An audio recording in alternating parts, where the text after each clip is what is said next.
The House of Representatives will now come to order. Leading us in our prayer this afternoon is Father David Hussey of the Fort Pierre Ministerial Association, followed by our Pledge of Allegiance, led by Michael Johnson of Caputa and C.J. Moses of Pierre. Please rise.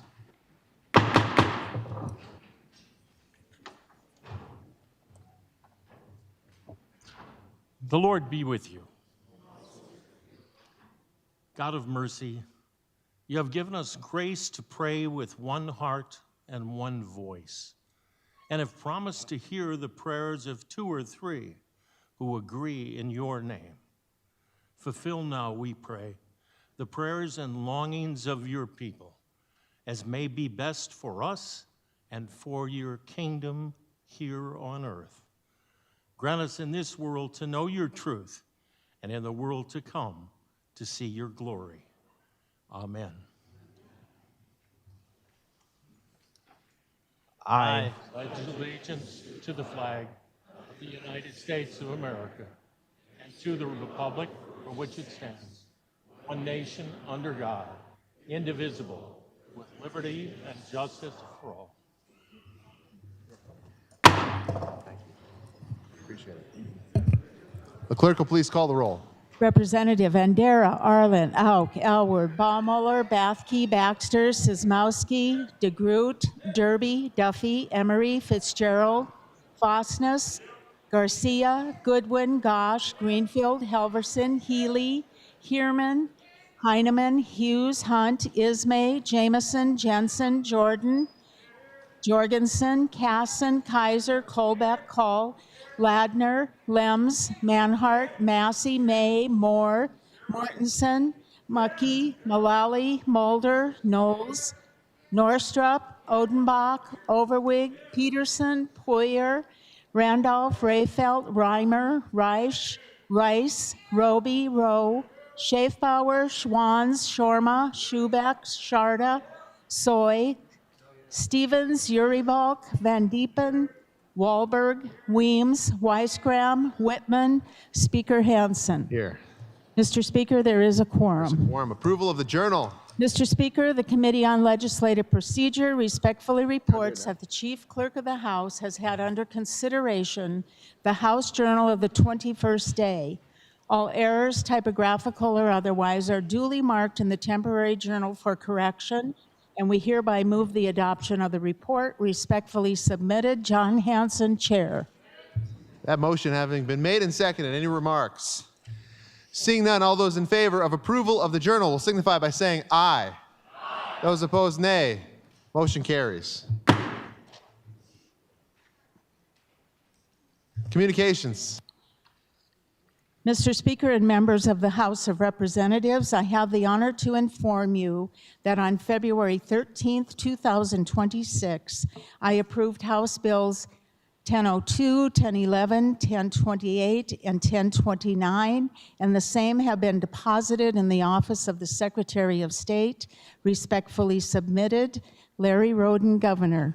Mr. Speaker and members of the House of Representatives, I have the honor to inform you that on February 17th, 2026, I approved House Bills 1060, 1076, 1088, 1058, and 1064, and the same have been deposited in the Office of the Secretary of State. Respectfully submitted, Larry Roden, Governor.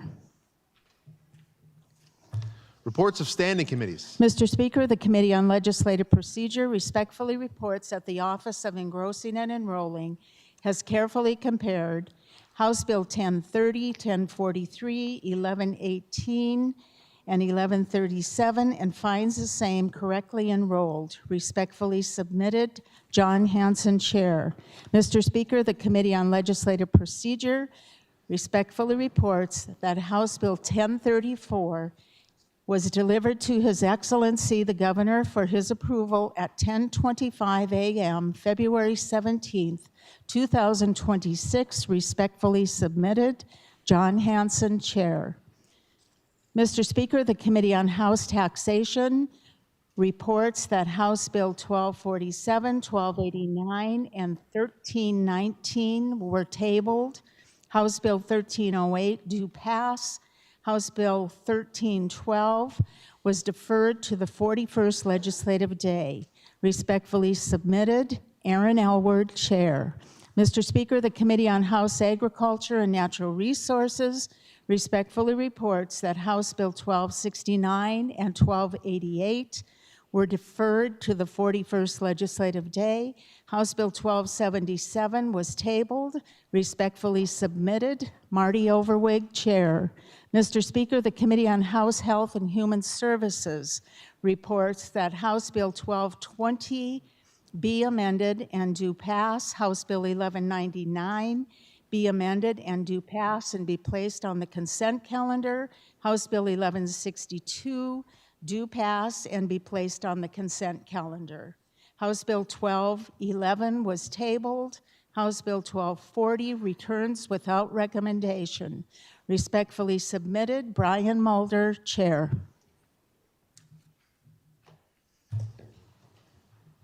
Messages from the Senate. Mr. Speaker, I have the honor to return herewith House Bill 1043, 1118, and 1137, which have passed the Senate without change. Also, Mr. Speaker, I have the honor to transmit herewith Senate Bill 165, which has passed the Senate, and your favorable consideration is requested. Respectfully, Peggy Lorenz, Secretary. Motions and resolutions.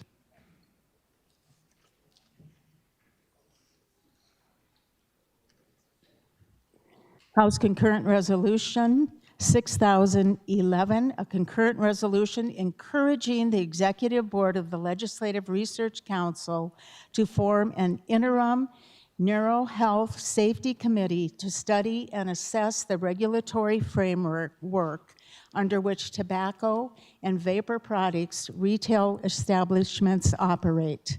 Representative Garcia moved that House Concurrent Resolution 6011, as found on page 174 of the House Journal, be adopted. Is there a second? The Garcia motion that HCR 6011 be adopted, having been made and seconded. Remarks on your motion, Representative Garcia. Thank you, Mr. Speaker. I have an amendment. Is that Amendment 6011B? Yes, it is. Has Mr. it been Chair. distributed online? Yes, it has. You wish to move it at this time? Yes, I do. The Garcia motion that HCR 6011 be amended with 6011B having been made and seconded. Remarks on your motion, Representative Garcia. Thank you, Mr. Chair, and esteemed body here in committee.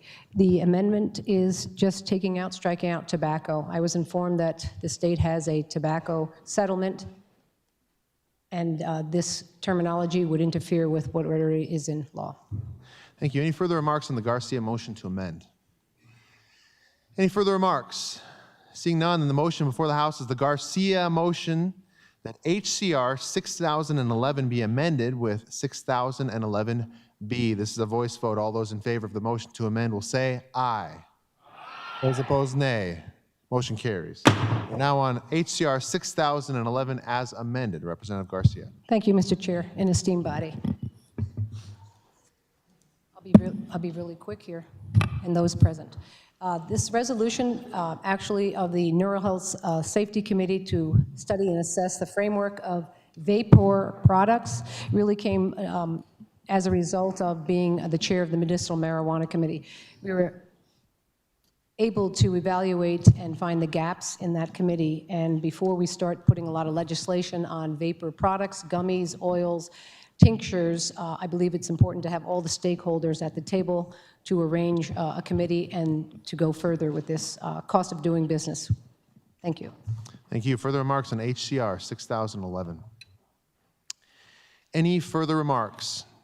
Seeing no further remarks, the question before the House is the Garcia motion that HCR 6011 be adopted. All those in favor will vote yea. Those opposed, nay. The clerk will unlock the voting machine, and the members will proceed to vote.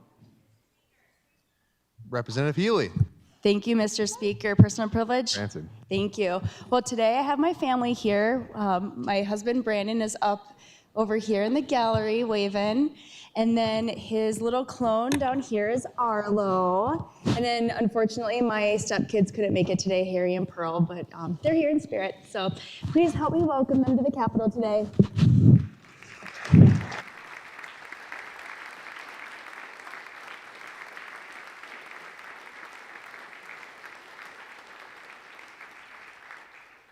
Representative Schubeck. Mr. Speaker, personal privilege. Granted. I have my whole family here. So my wife, Megan, my oldest daughter, Emery, my son, Elijah, sitting back there, little Audie and Anna, and then our foreign exchange student, Nyara. So please welcome them. Thank you.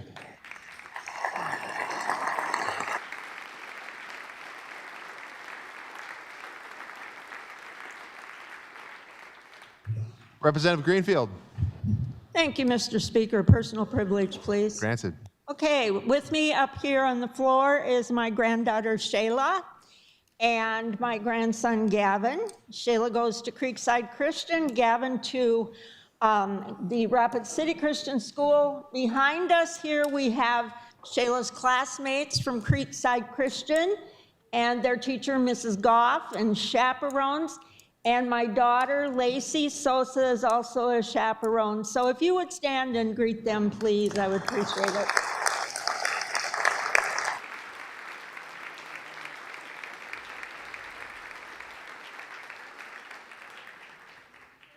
Representative Reimer.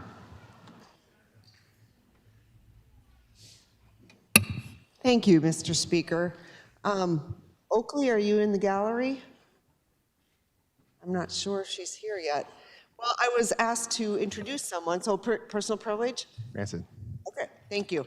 So on behalf of Representative Emery and myself, I'd like to introduce Oakley Reese Elwood. She's the 16-year-old daughter of Danny and April Reese Elwood. She's a sophomore at Chamberlain High School and is a South Dakota State Rodeo Ambassador. She represents 4-H youth across the state by promoting leadership, sportsmanship, and agriculture. Oakley works to inspire younger members, educate the public about rodeo and horsemanship, and reflects the strong values of South Dakota's rural communities. She serves as a positive role model while sharing the traditions of South Dakota's rodeo and 4-H. Please help me welcome Oakley. I hope you're here somewhere.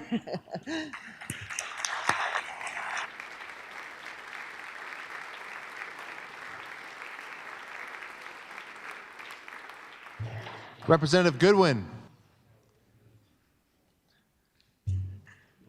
Thank you, Mr. Speaker. I'm here today to introduce the doctor of the day, and she happens to be from Keystone, South Dakota. She's standing up here to the right. Her name is Dr. Joy Mueller. She comes from the South Dakota Medical Association's Doctor of the Day program. Mueller is a family medicine physician from Sturgis Monumental Health, practicing family medicine, clinical, hospital, and emergency department. Dr. Mueller received her medical degree from the University of South Dakota Sanford School of Medicine and completed her residency at the Regional Family Medicine Residency.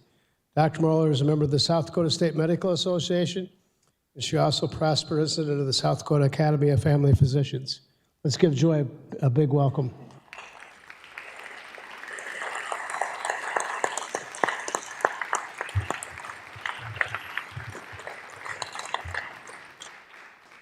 Representative Moore. Personal privilege. Granted. Well, you guys all know you had a pretty good dinner down in Rotunda. And with us up in the balcony, we got the South Dakota Rural Electric Board of Directors, managers, and employees. And if they'd please stand, would you guys help welcome them to the Capitol?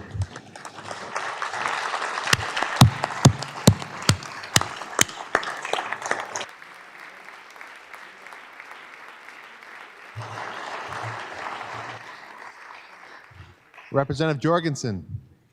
Thank you, Mr. Speaker. Personal privilege? Granted. Thank you. It is my honor to introduce a group that has many names. I think they're Black Hills Strongs, Piedmont Protects, and Guardians of the Black Hills. Wait for the sequel. But I'd like for them to stand up and be recognized. They're here to support responsible mining. Thank you.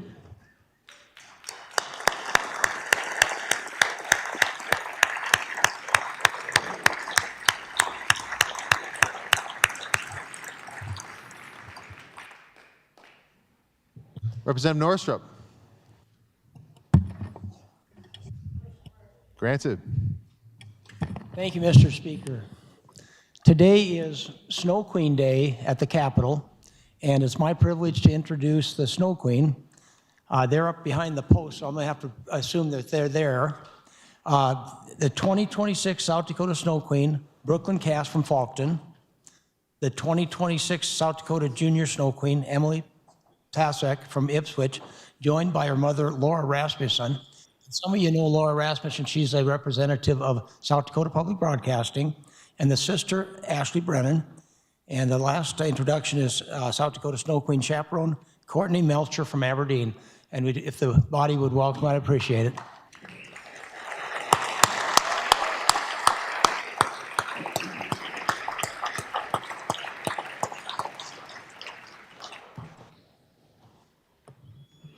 Mr. Speaker, all members have voted. Clerk will please display the vote. Mr. Speaker, there were ayes 58, nays 8, excused 4. The Garcia motion, having received the affirmative vote of the majority of members elect, is hereby declared carried. HCR 6011 is adopted.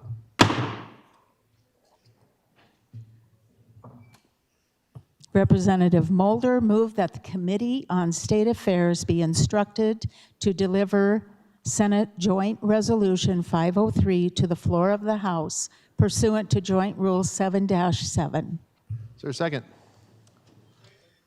The Mulder motion that the Committee on State Affairs be instructed to deliver SJR 503 to the floor, having been made and seconded. Remarks on your motion, Representative Mulder. Yes, Mr. Speaker. Bringing this forward as consideration to the body here in the House to smoke out SJR 503. Obviously, it's an important topic that has been discussed for many years in this body, in the state legislature. The reason why we're asking for this is that in state affairs, we did have a committee hearing. The first vote went 6-6, so we were one committee member short, and we're quite certain that committee member, if present, would have moved the resolution out of committee and onto the floor. So I'm asking for your support in this smoke out of SJR 503. Thank you. Further remarks? Any further remarks? Seeing no further remarks, the smoke out motion will require 1/3 of the members elect to stand in support. If you support the smoke out, please stand.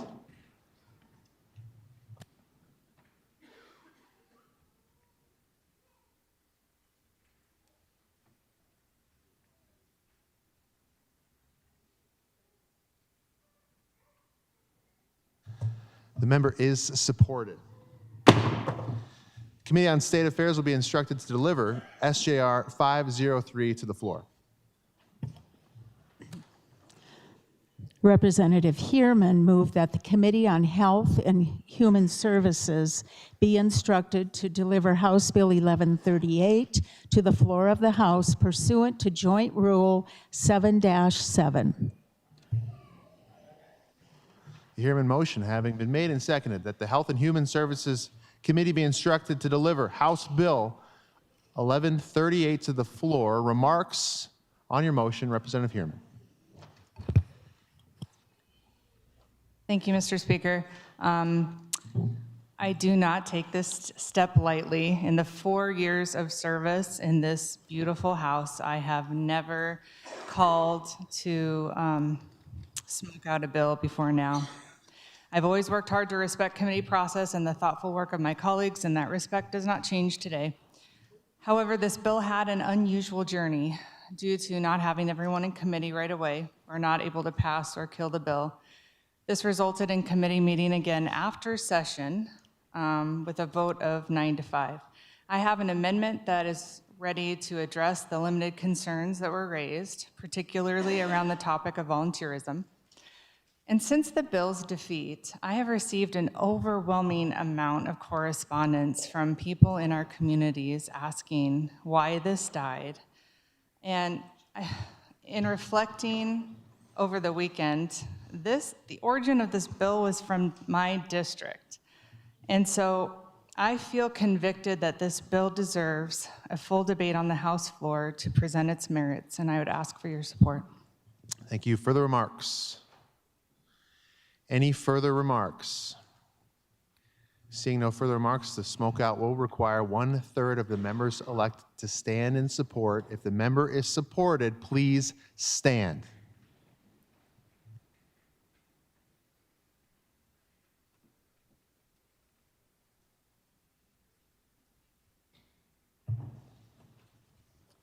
The member is supported. Health and Human Services Committee will be instructed to deliver House Bill 1138 to the floor. Consideration of committee reports. Representative Odenbach moved that the reports of the standing committees on transportation on House Bill 1010 and 1272, as found on page 313 of the House Journal, also education on House Bill 1217, as found on page 311 of the House Journal, also state affairs on House Bill 1286, as found on page 304 of the House Journal, also judiciary on House Bill 1108, as found on page 306 of the House Journal, and House Concurrent Resolution 6015, as found on page 307 of the House Journal, also taxation on House Bill 1253 and 1254, as found on page 308 of the House Journal, also Health and Human Services on House Bill 1182, as found on page 318 of the House Journal, also local government on Senate Bill 3, as found on page 312 of the House Journal, be adopted. The Odenbach motion having been made and seconded, any remarks? All those in favor of the Odenbach motion will signify by saying aye. Those opposed, nay. Motion carries. First reading of House bills. The Speaker declared that House Bill 1121 and 1223 were withdrawn at the request of the prime sponsor pursuant to JR 6B-1.1. The Speaker declared that House Bill 1269 changed prime sponsor from Representative Schubeck to Representative May at their request. Also, the Speaker declared that House Bill 1275 changed prime sponsor from Representative Soy to Representative Hughes at their request. First reading of Senate bills. Senate Bill 165 revives certain provisions pertaining to municipal government. The Speaker signs to House Local Government Senate Bill 165 and to House State Affairs SJR 504. Second reading of consent calendar items. House Bill 1241 increased the amount of value exempt from property taxes under a tax relief program for disabled veterans and surviving spouses. House Bill 1264 eliminate the Agricultural Land Assessment Implementation and Oversight Advisory Task Force, and to provide that the Department of Revenue receive the submission of recommendations and provide a report on agricultural value. Consent calendar items, having had their second reading, are up for consideration and final passage. Consent calendar items are bills and resolutions that have been reported out of committee with no negative votes and certified as uncontested. If any member objects to the placement or retention of any item on the consent calendar, the item must be removed from the consent calendar and placed on the House calendar for debate. Items on the consent calendar are not debatable, but questions may be asked. Are there any questions? Any questions? Seeing no questions, then the question before the House is final passage of the items on the consent calendar. All those in favor will vote yea, those opposed nay. The clerk will unlock the voting machine and the members will proceed to vote. Representative Sharda. Personal privilege. Granted. Thank you, Mr. Speaker. I have 4 people to introduce today, so let's hold applause till the end. Help me welcome Jesse Severson, Vice President of Hungry Hearts. He's an incredible advocate for fighting children's hunger in our state. He is here today with my friend and constituent, Adam Long, who's running for District 2 House, and his son, Gunnar, who is right here beside me on the floor. They are at homeschool field trip today to learn about government. I'd like to welcome my wife today, too, because it's her birthday. So welcome all. Thank you.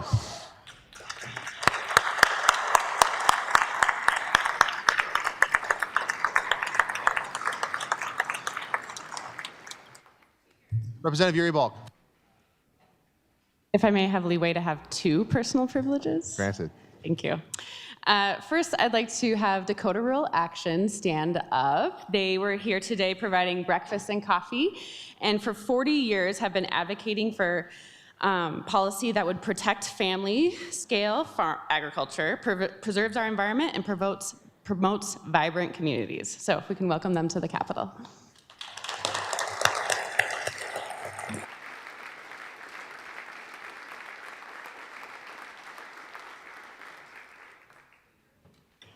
second personal privilege.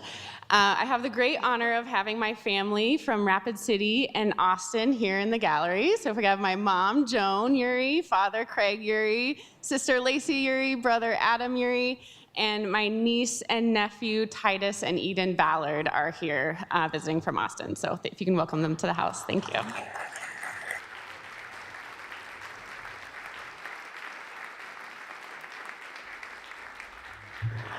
Representative Reimer.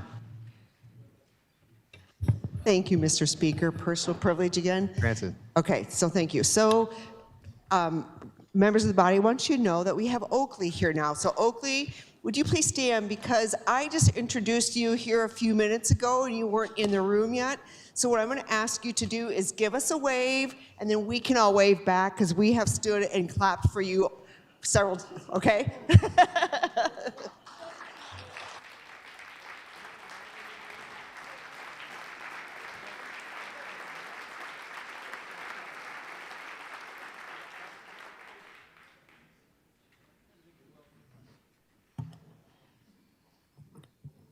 Representative Ismay?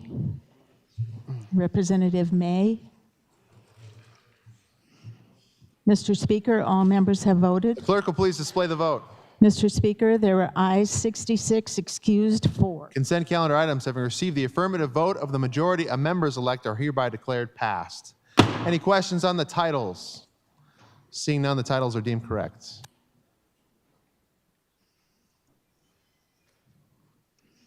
Second reading of House bills.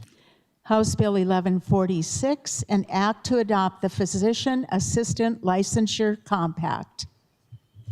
House Bill 1146, having had its second reading, is up for consideration and final passage. Are there any remarks? Representative Rayfeld. Thank you, Mr. Speaker. Mr. Speaker and members of the body, House Bill 1146 adopts the Physician's Assistant Licensure Compact.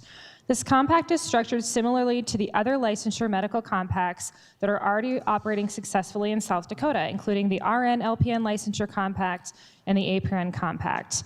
The PA Compact creates a streamlined pathway for physicians' assistants to obtain a multi-state license and practice across participating states. South Dakota already currently has over 600 licensed physicians' assistants, a small but critically important workforce in our healthcare system. Nationally, there are more than 126,000 PAs, and the profession continues to grow rapidly to meet patient demand. In a rural state like ours, every single provider matters, and increasing mobility for this workforce directly strengthens access to care in communities that struggle the most. Just to give you a little background, we currently have licensure compacts on emergency medical services, physicians, nurses, advanced practice nurses, physical therapists, social workers, psychologists, occupational therapists, and counselors. I ask for your green vote. Thank you. Thank you. Further remarks on House Bill 1146? Any further remarks? Seeing no further remarks, the question before the House is final passage of House Bill 1146. All those in favor will vote yea. Those opposed, nay. The clerk will unlock the voting machine, and the members will proceed to vote.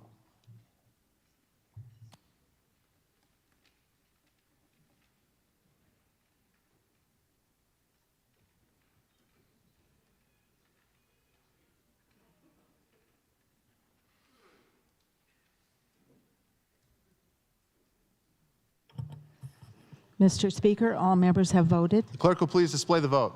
Mr. Speaker, there were ayes 56, nays 10, excused 4. House Bill 1146, having received the affirmative vote of the majority of members elected, is hereby declared passed.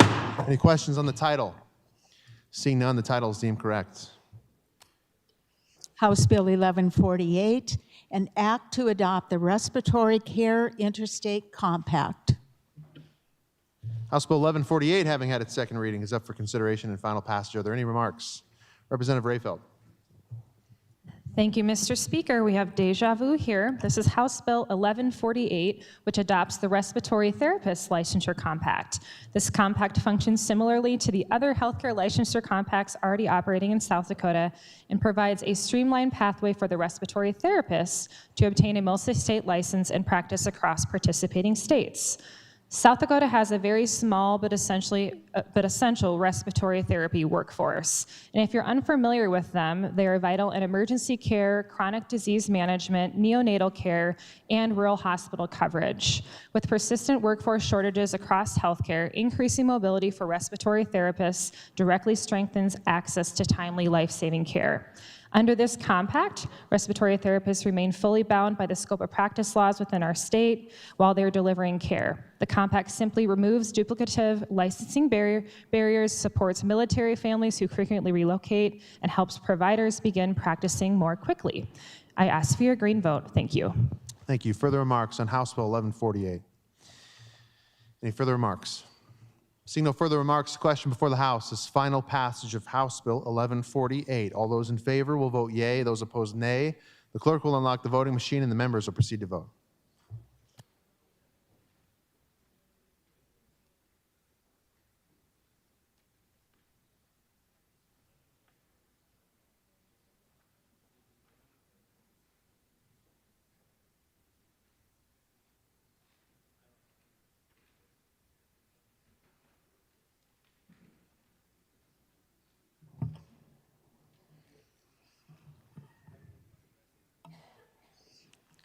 Representative Sismowski.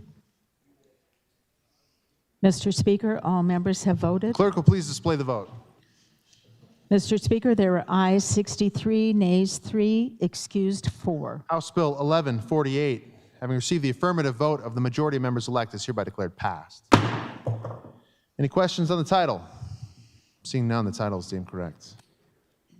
House Bill 1173, an act to require certain applicants that seek a permit from the Public Utilities Commission of the State of South Dakota to prepare and pay for an environmental impact statement.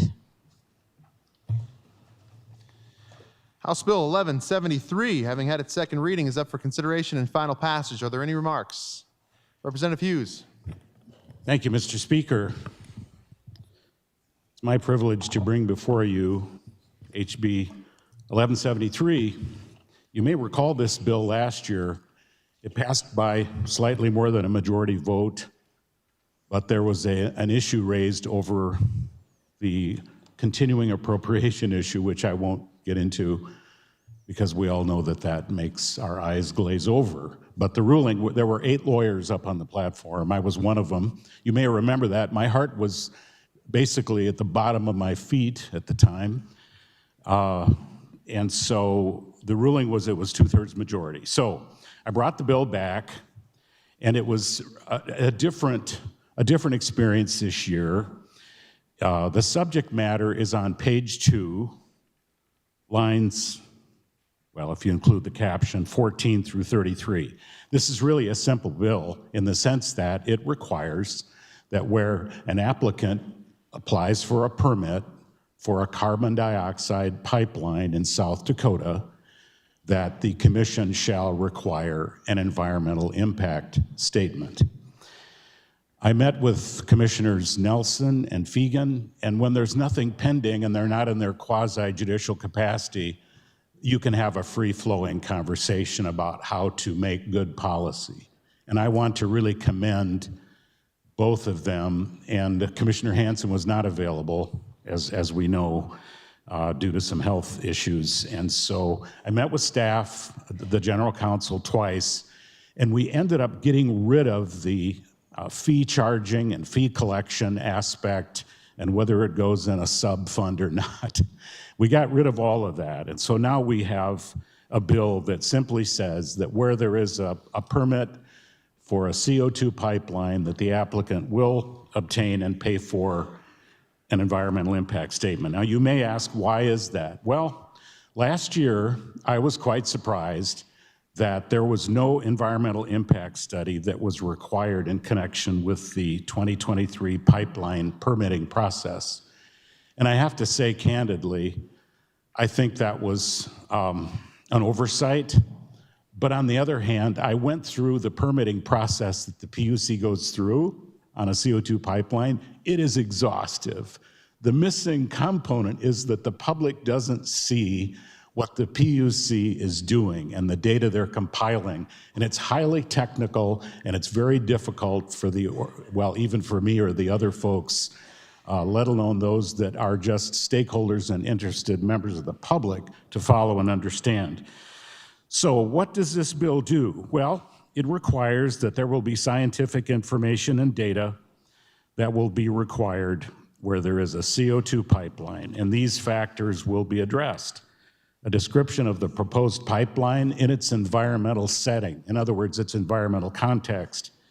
The environmental impact of the proposed action, including short-term and long-term effects, any adverse environmental effects that can be avoided if the proposal is implemented, alternatives to the proposed action, any irreversible and irretrievable commitments of resources that would be involved if the proposed action is implemented, mitigation measures in order to minimize, reduce the environmental impact, and importantly, the growth-inducing aspects of the proposed action. In other words, economic development. Let's see what this is doing for the state and for economic growth. Now, what really caused me to bring this bill last year was I read the environmental impact statement for the Otter Tail to Wilkin carbon dioxide pipeline project, which is a 28.1 mile of 4 inches in diameter carbon steel pipeline for the transport of CO2 from the Green Plains ethanol plant, just one plant. And the capture facility, this is a quote, would use an average of about 13 million gallons of water per year sourced from an existing well, and the electrical usage would be approximately 38.5 million kilowatt hours per year. So that's one ethanol plant. So all this is doing, and South Dakota has potentially up to 700 miles of pipeline. On a project of this magnitude and permanency, we just want the stakeholders, the interested parties, to be able to access a scientific document. The one I read about the Otter Tail facility is 365 pages, but it's a good read. So we have the support of the PUC. Commissioner Fegan testified in favor of the bill in committee, and I would ask your support. Thank you. Thank you. Further remarks on House Bill 1173? Any further remarks? Representative Peterson. Thank you, Mr. Speaker. I'm going to stand in kind of soft opposition to this bill today. I'll just bring up a few points. And I was in committee that we heard this in 2 years in a row, so I thank the good representative for bringing the bill. Couple points are, this is probably irrelevant because 1052 did kill the carbon pipeline last year, so I'm not sure that we really need to do this. The second one is, it's just not including other pipelines. I'm just curious why we have a carbon pipeline but no oil or natural gas or any others. If an oil pipeline would rupture and spill, it would not dissipate in the air. It'd wreck the soil and things like that. And then really the main reason I'm going to vote against the bill is there's a lot of concern, as we know. I think it's SB 88 that passed out of the Senate unanimously, is about land survey and private property rights. In order to do an EIS, environmental impact statement or study, it takes a lot of land surveys to get the information you need to make this study. Well, it sounds like most private property owners do not want land surveys being done on their land. I mean, that's been the huge issue, and there's a gentleman from up north that's been leading that charge along with the senator from up north. So I just think if we don't want private property rights to be an issue and we don't want to require more land surveys, then we need to vote no on this bill. Thanks. Thank you. Further remarks on House Bill 1173? Representative Duffy. Question for the Prime. State your question. I'm just curious because I did go through the pipeline in 2023. My question is, are we following other states on this? There's about 5,000 miles of the CO2 pipeline around the country. Is every state that does this, maybe more particularly the people like Iowa and Nebraska, are they doing this? If you could let me know that. Thank you. Representative Hughes, do you wish to answer that question? I do. Couple of points. Iowa, in my mind, inexplicably waived an environmental impact statement. I don't know why or how that would be done. Minnesota was very protective and required environmental impact studies for a much smaller leg than South Dakota. And this is important to remember too. Minnesota and North Dakota governors admonished no eminent domain. Now, I don't have a crystal ball, but I think that if those similar policies were followed in South Dakota, other than 241 landowner lawsuits, we would have a different picture in the state, and we wouldn't have had the rancor and the public uprising. And so this is, like Commissioner Fegan said in committee, this is a transparency bill. Knowledge is good. Information is good. With respect to the federal oil pipelines, those have federal nexus, and so there are federal requirements. And if there is a nexus, a National Environmental Protection Act study will substitute for this study. So we're not picking on anyone.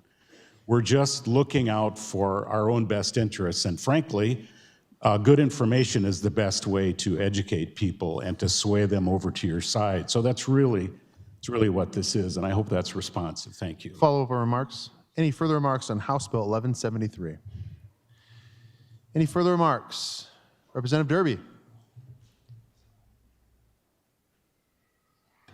Thank you, Mr. Speaker. I just want to clarify one thing in regards to the position of the PUC. The bill was amended so that they would become neutral. I just want to make sure that the good representative may clarify their position. They did not testify in favor. They are neutral. Thank you. Thank you. Further remarks on House Bill 1173? Any further remarks? Anything in closing, Representative Hughes? Representative Hughes in closing. Yes, in response to the good representative, I was there at the House Commerce and Energy Committee meeting. I heard Commissioner Fegan's testimony. I interpreted her comments as being favorable. You know, Commissioner Nelson was very specific with me, and he said, we're neutral. I can affirm to that. And I'm not here to speak for anybody, but her, nor am I trying to make more of what the good commissioner said, because it's her testimony is a matter of public record. So I think the PUC does a good job of staying balanced and neutral. But I did not ask her to testify. She came with her reviewing staff of her own volition. So I urge a green vote.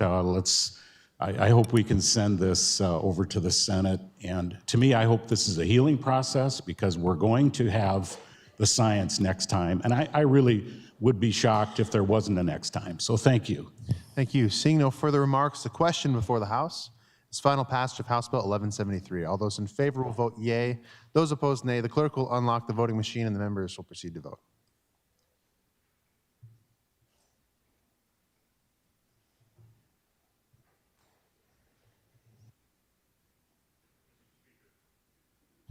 Representative Mulder. Personal privilege. Granted. Thank you, Mr. Speaker. Just want to introduce today with the President's Day holiday, some time off of school. I have had the privilege of having my middle daughter and youngest son join me the last 2 days here up in the state capitol. So my daughter Noelle from Black Hills State University, my son Eli, who was up next to the Speaker, just as tall, if not taller than the Speaker, but now up in the gallery, Eli Mulder. So if you'd welcome them to the Capitol. Stand up, stand up, stand up.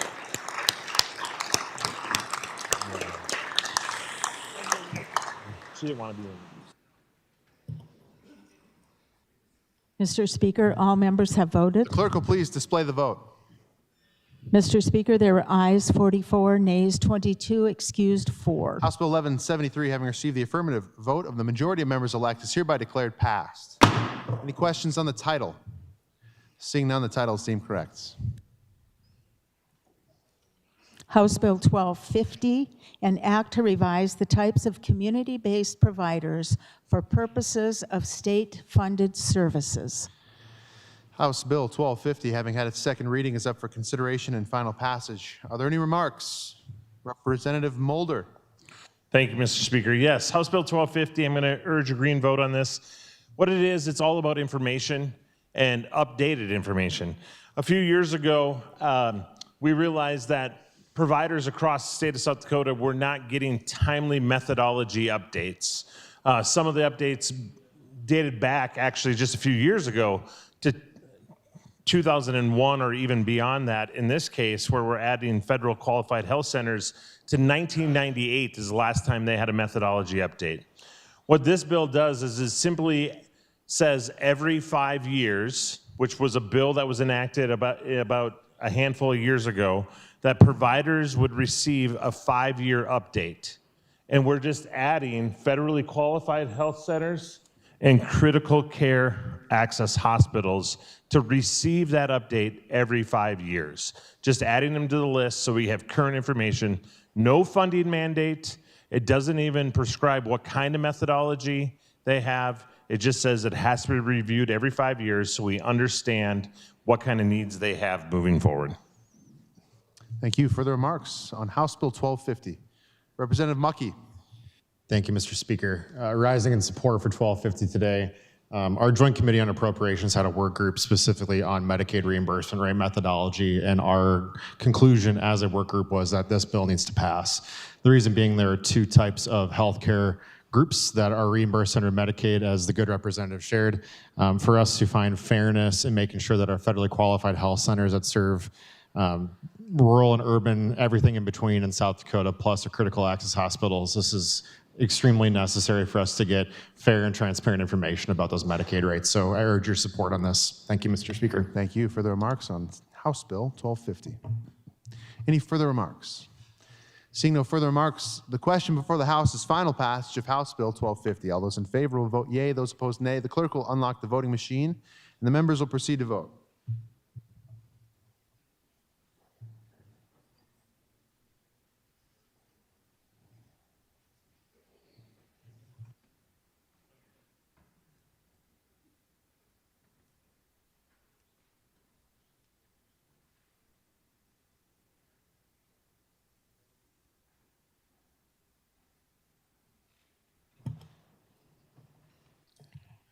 Mr. Speaker, all members have voted. The clerk will please display the vote. Mr. Speaker, there are ayes 66, excused 4. House Bill 1250, having received the affirmative vote of the majority of members elect, is hereby declared passed. Any questions on the title? Seeing none, the title is deemed correct.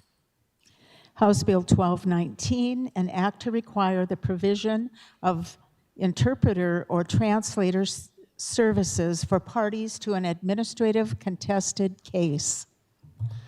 House Bill 1219, having had its second reading, is up for consideration and final passage. Are there any remarks? Representative Mucky.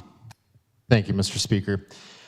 I'm very proud to bring you today House Bill 1219. And before I explain what the bill accomplishes, I want to thank the folks who brought this bill to our attention. There's a particular woman, Beth Lone Eagle of Bridger, South Dakota, and the Cheyenne River Reservation, who brought this concept to me as we were discussing kind of year-end bills for Interim Rules Review Committee. This past week, she was joined by interpreter Violet Ketches and Dwayne Tubles, speaking for Lakota relatives who struggled to participate in a contested case involving uranium mining in Fall River County. So what does House Bill 1219 actually accomplish? It covers a specific part of law in South Dakota that has not been reformed in some time, administrative contested case law. Today, the state of South Dakota covers translator or interpretive services in civil cases, which are funded by the state, and then for criminal cases, which are covered by our counties.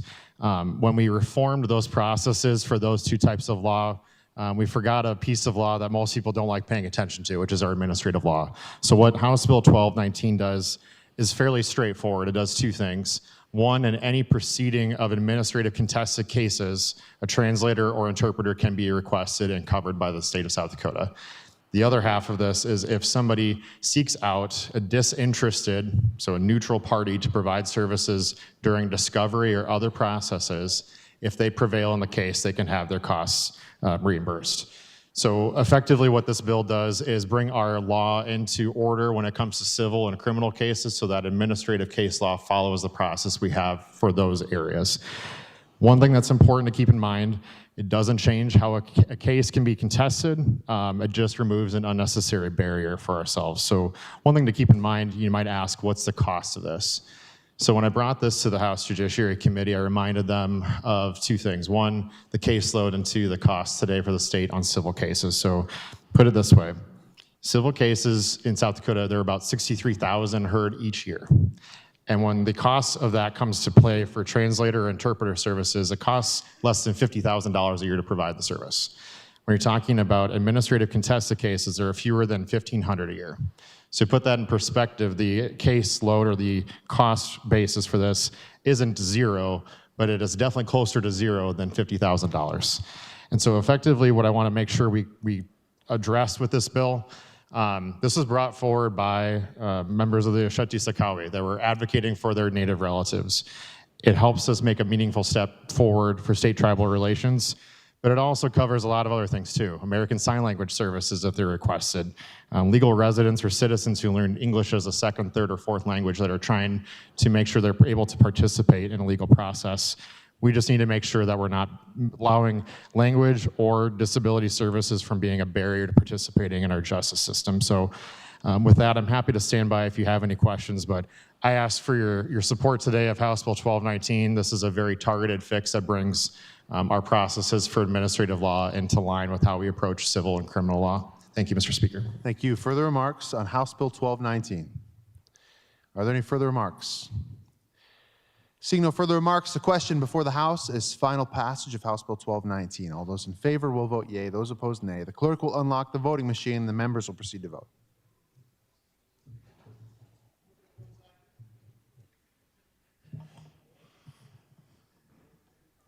Goodwin votes aye. Arlen votes aye. Mr. Speaker, all members have voted. Clerk will please display the vote. Mr. Speaker, there are ayes 48, nays 18, excused 4. House Bill 1219, having received the affirmative vote of the majority of members elect, is hereby declared passed. Any questions on the title? Seeing none, the title is deemed correct. House Bill 1316, an act to revise the time for conducting the canvass of an election. House Bill 1316, having had its second reading, is up for consideration and final passage. Are there any remarks? Representative Kaiser. Mr. Speaker, so House Bill 1316 is to enact to revise the time for conducting the canvass of an election.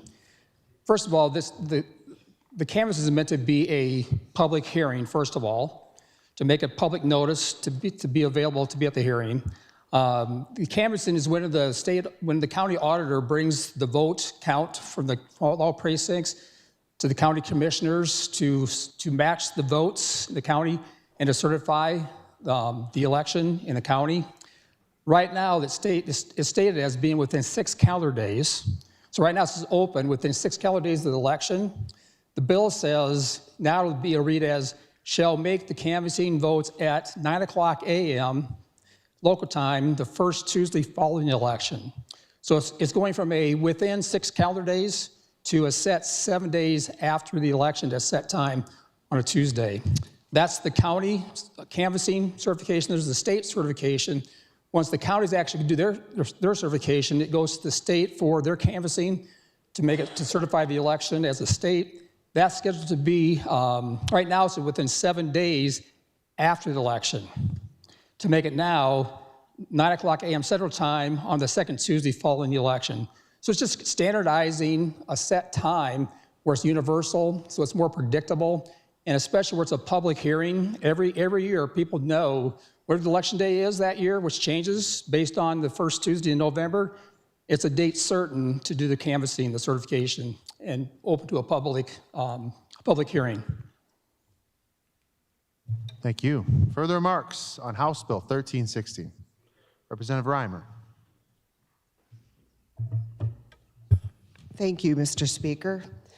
Well, I want to thank the good representative for bringing the bill and the intentions of the bill.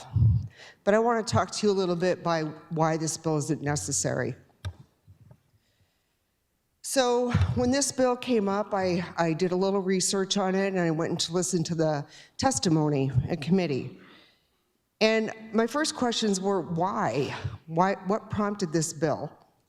And what's broken? So when I listened to the committee hearing, a couple of things that were brought up were we needed to give notification of canvassing.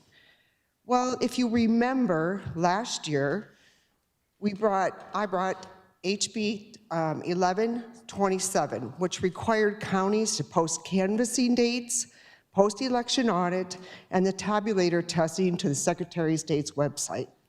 So we did this last year.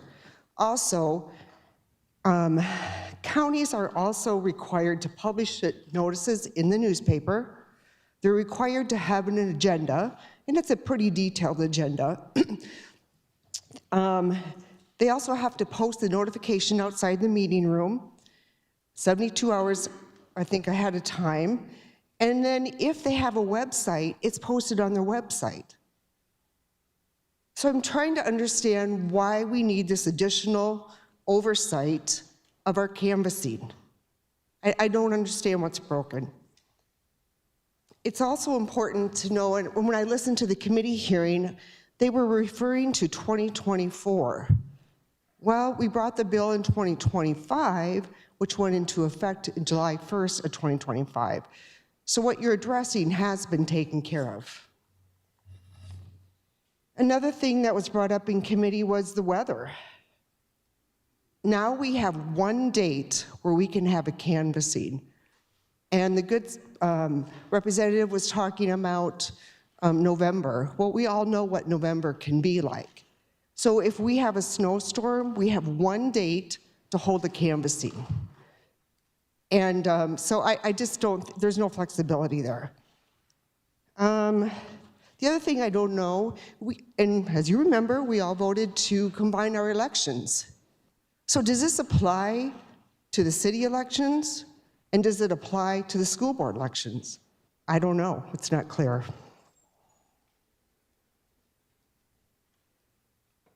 The other thing, most of us, I see, represent several different counties. So we can have one canvassing date, which means, as myself, as you can see the counties that I represent, I can only have the possibility of attending one canvass hearing.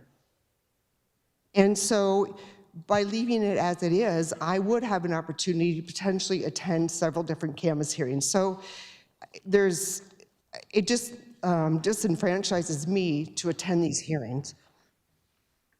I think we made some meaningful impact last year with HB 1127, giving transparency. I'm not sure why we need to add more government oversight. And I think we should just leave the bill as it, or what we did last year. It's working, and I'm not sure what's broken. I'm going to ask you to vote red. Thank you. Further remarks on House Bill 1316? Any further remarks? Anything in closing, Representative Kaiser? Representative Kaiser in closing. Mr. Speaker, well, what happens if it snows on election day? So it's a date certain, right? So I don't know what the answer to that would be, but you have a blizzard on election day too, right? So, but all this is asking, for example, is going from within 6 days to 7 days certain. Is given what extra day to actually do gathering the votes to bring to canvassing. So you're actually giving more time frame on both the county and the state canvassing on a set day, which just means is just going forward, you know exactly when the date is, because right now it's within 6 days.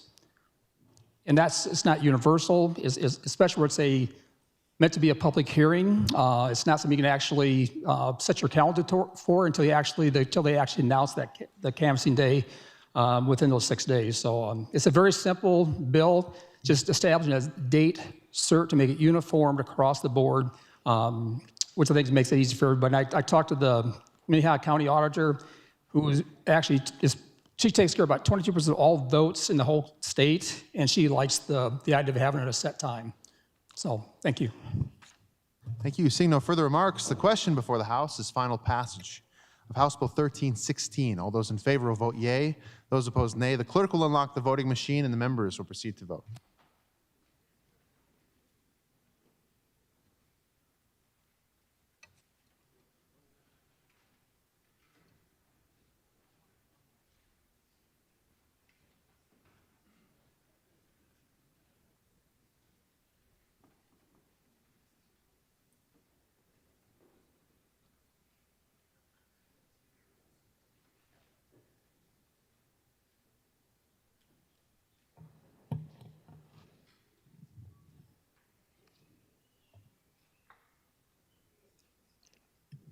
Mr. Speaker, all members have voted. Clerk will please display the vote. Mr. Speaker, there are ayes 24, nays 42, excused 4. House Bill 1316, having failed to receive the affirmative vote of the majority of members elect, is hereby declared lost. House Bill 1287, an act to require an alternate approval process for an operation that extracts materials by the use of explosives. House Bill 1287, having had its second reading, is up for consideration and final passage. Are there any remarks? Representative Jorgensen. Mr. Speaker, thank you. Yes, I rise in strong support of HB 1287, a common sense bill that closes a dangerous loophole in South Dakota's mining laws. In our state, South Dakota currently treats a limestone quarry blasting daily with high-grade explosives the same as a front-end loader scooping loose sand. Under Chapter 45-6, a simple $100 annual license requires no reclamation bond. In contrast, we'd like to move this under Chapter 45-6B, which demands a full reclamation bond and holds operators accountable for impacts. Blasting introduces far greater risks: vibrations, cumulative structure damage, and threats to groundwater than mechanical extraction alone. HB 1287 applies the proven Chapter 45-6B framework to operations using explosives, ensuring operators bear financial responsibility for these heightened risks without creating entirely new laws or definitions. So what happens under the current $100 license system? One fee, no environmental review, no water studies, no public hearings, and minimal protections for neighbors. Yet when the same explosives are used to mine gold or silver, the state requires full permit proving before any drilling that foundations won't crack or wells won't dry up. This double standard defies logic and basic science. HB 1287 requires that if explosives are used, operators follow the same rigorous, science-based process we have already applied to other high-impact mining. People will bring up federal rules for blasting. Yes, federal rules' primary focus is on worker safety within the mine perimeter. They do not mandate pre-approval surveys or studies to protect surrounding communities, homes, schools, or natural resources. That responsibility falls squarely to the state, and our current law leaves a wide gap. Repeated blasting causes cumulative damage, and that's just not me saying it. The mining, there's a mining, let me read this.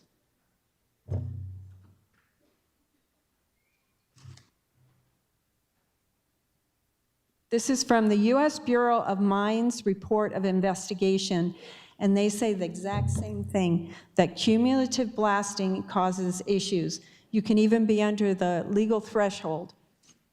And that is especially true in areas where you have, it's very pronounced in karst limestone areas, which we see in the Black Hills, due to shock waves widening natural fissures, leading to substance or foundation issues over time, even at compliant levels if blasts are relentless. And that's the situation that we have in the Black Hills. It's called karst terrain, K-A-R-S-T. I hadn't heard of it before. Porous, fractured, and prone to solution channels.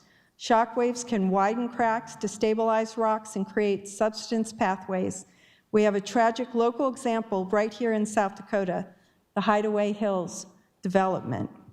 Blackhawk, Piedmont area, built atop an old gypsum mine geologically similar to limestone. Foundation cracks appeared as early as 2008. A massive sinkhole opened in 2020, evacuating families and rendering dozens of homes worthless or at risk, while they still had to pay their mortgages. And I know that because in my church, a family came to visit, or not to visit, that attended my church, and they were trying to figure out what to do in the meantime because they had to pay a mortgage, try and stay at a hotel, and they had 3 little girls, and they finally went back to their home, and we were praying that nothing was going to happen. So what makes it worse? Stormwater runoff. So as soon as they're doing blasted rock piles, explosive residues, and dust wash into widened fissures, in karst areas, like we have in the Black Hills, with little soil buffer, contaminants reach aquifers directly. In the Piedmont region and across the Black Hills, we have a couple of key aquifers, the Madison and the Menalusa. Garcia yields. Thank you. That supply drinking water, springs, and streams. One event risks permanent contamination or well failure. Not just a local issue, but a Black Hills-wide concern. So what are other states doing? Let's look at that, because I think that's important to know what's going on. Dozens of states have moved blasting to aggregate quarry operations under tighter state-level permitting precisely because of the same issues. Residential encroachment, surprise approvals, vibration fly rot complaints, and inconsistent or non-existent local oversight.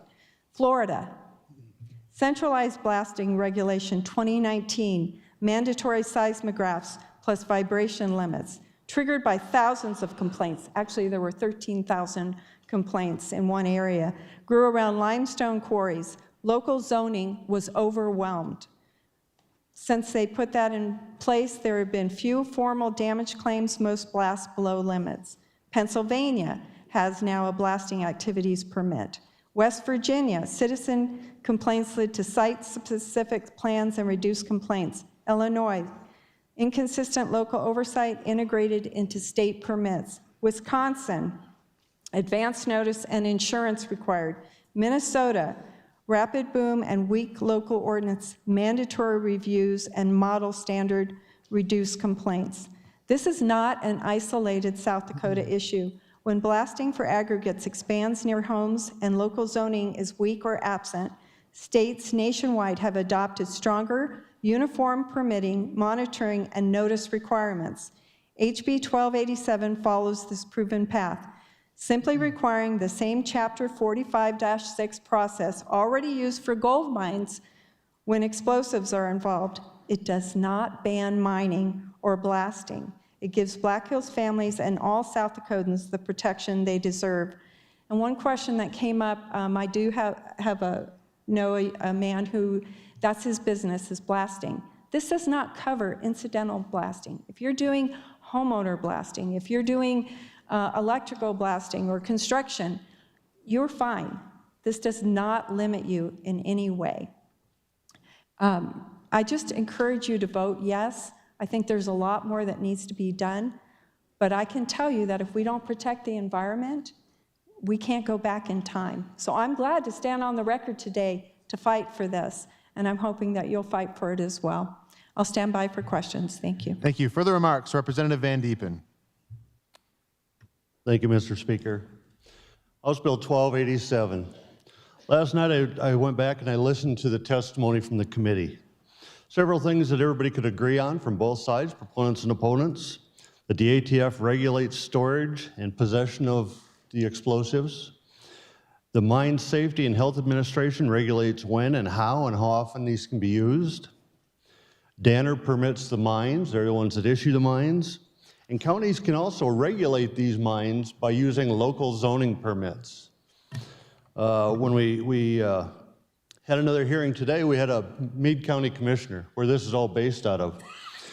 He said that they don't have zoning ordinances because the residents of Meade County have chosen not to have zoning ordinances. They've referred it twice in the last 10 years, and it went down 80 to 20. So they don't want to be listed as a zoning requirement. There are plenty of mines, East River, West River, in areas that have zoning permits, which would regulate how explosives are used. The county zoning can list that of how they're going to do it. But they don't have any other problems in the other parts. When we talk about Sioux Falls, where they have a quartzite mine right on I-29, they use explosives in that mine. When we walk around this chamber or in the Capitol, we continually hear local control. Well, that's what this truly is local control. If they want to control what's going on in Meade County, have the county commission come up with zoning ordinances that would control the explosives and the mining in that area. But the residents of Meade County have said they don't want that. But now they want the state of South Dakota to come in and say, Big Brother's here, we're gonna force you to do this. So we're gonna force the state government on top of the Meade County residents, which I don't think is fair. That's what we always talk about, is the local control. And it also puts more regulation on other mines across the state. If they're complying with their zoning ordinances, they now have to get another permit, even though they've been using explosives all along and following the rules. So I would encourage you to vote no on this and leave it to local control where it should be. Thank you. Thank you. Further remarks? Representative Schubeck. Thank you, Mr. Speaker.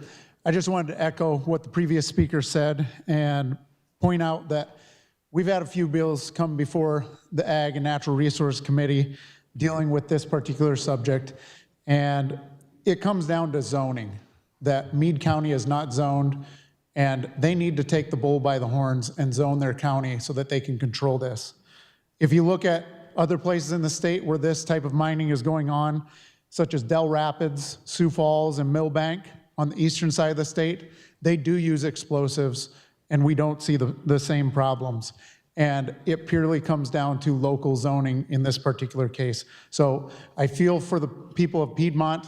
My family history goes back very far in Piedmont. My grandma grew up there, and right behind my great-grandparents' old house where it used to be, where the firehouse is in Piedmont, that's the hill that they're going to do this mining. So I agree that something needs to be done, but I just think it comes down to a local zoning ordinance that needs to be done to accomplish that task. Thank you.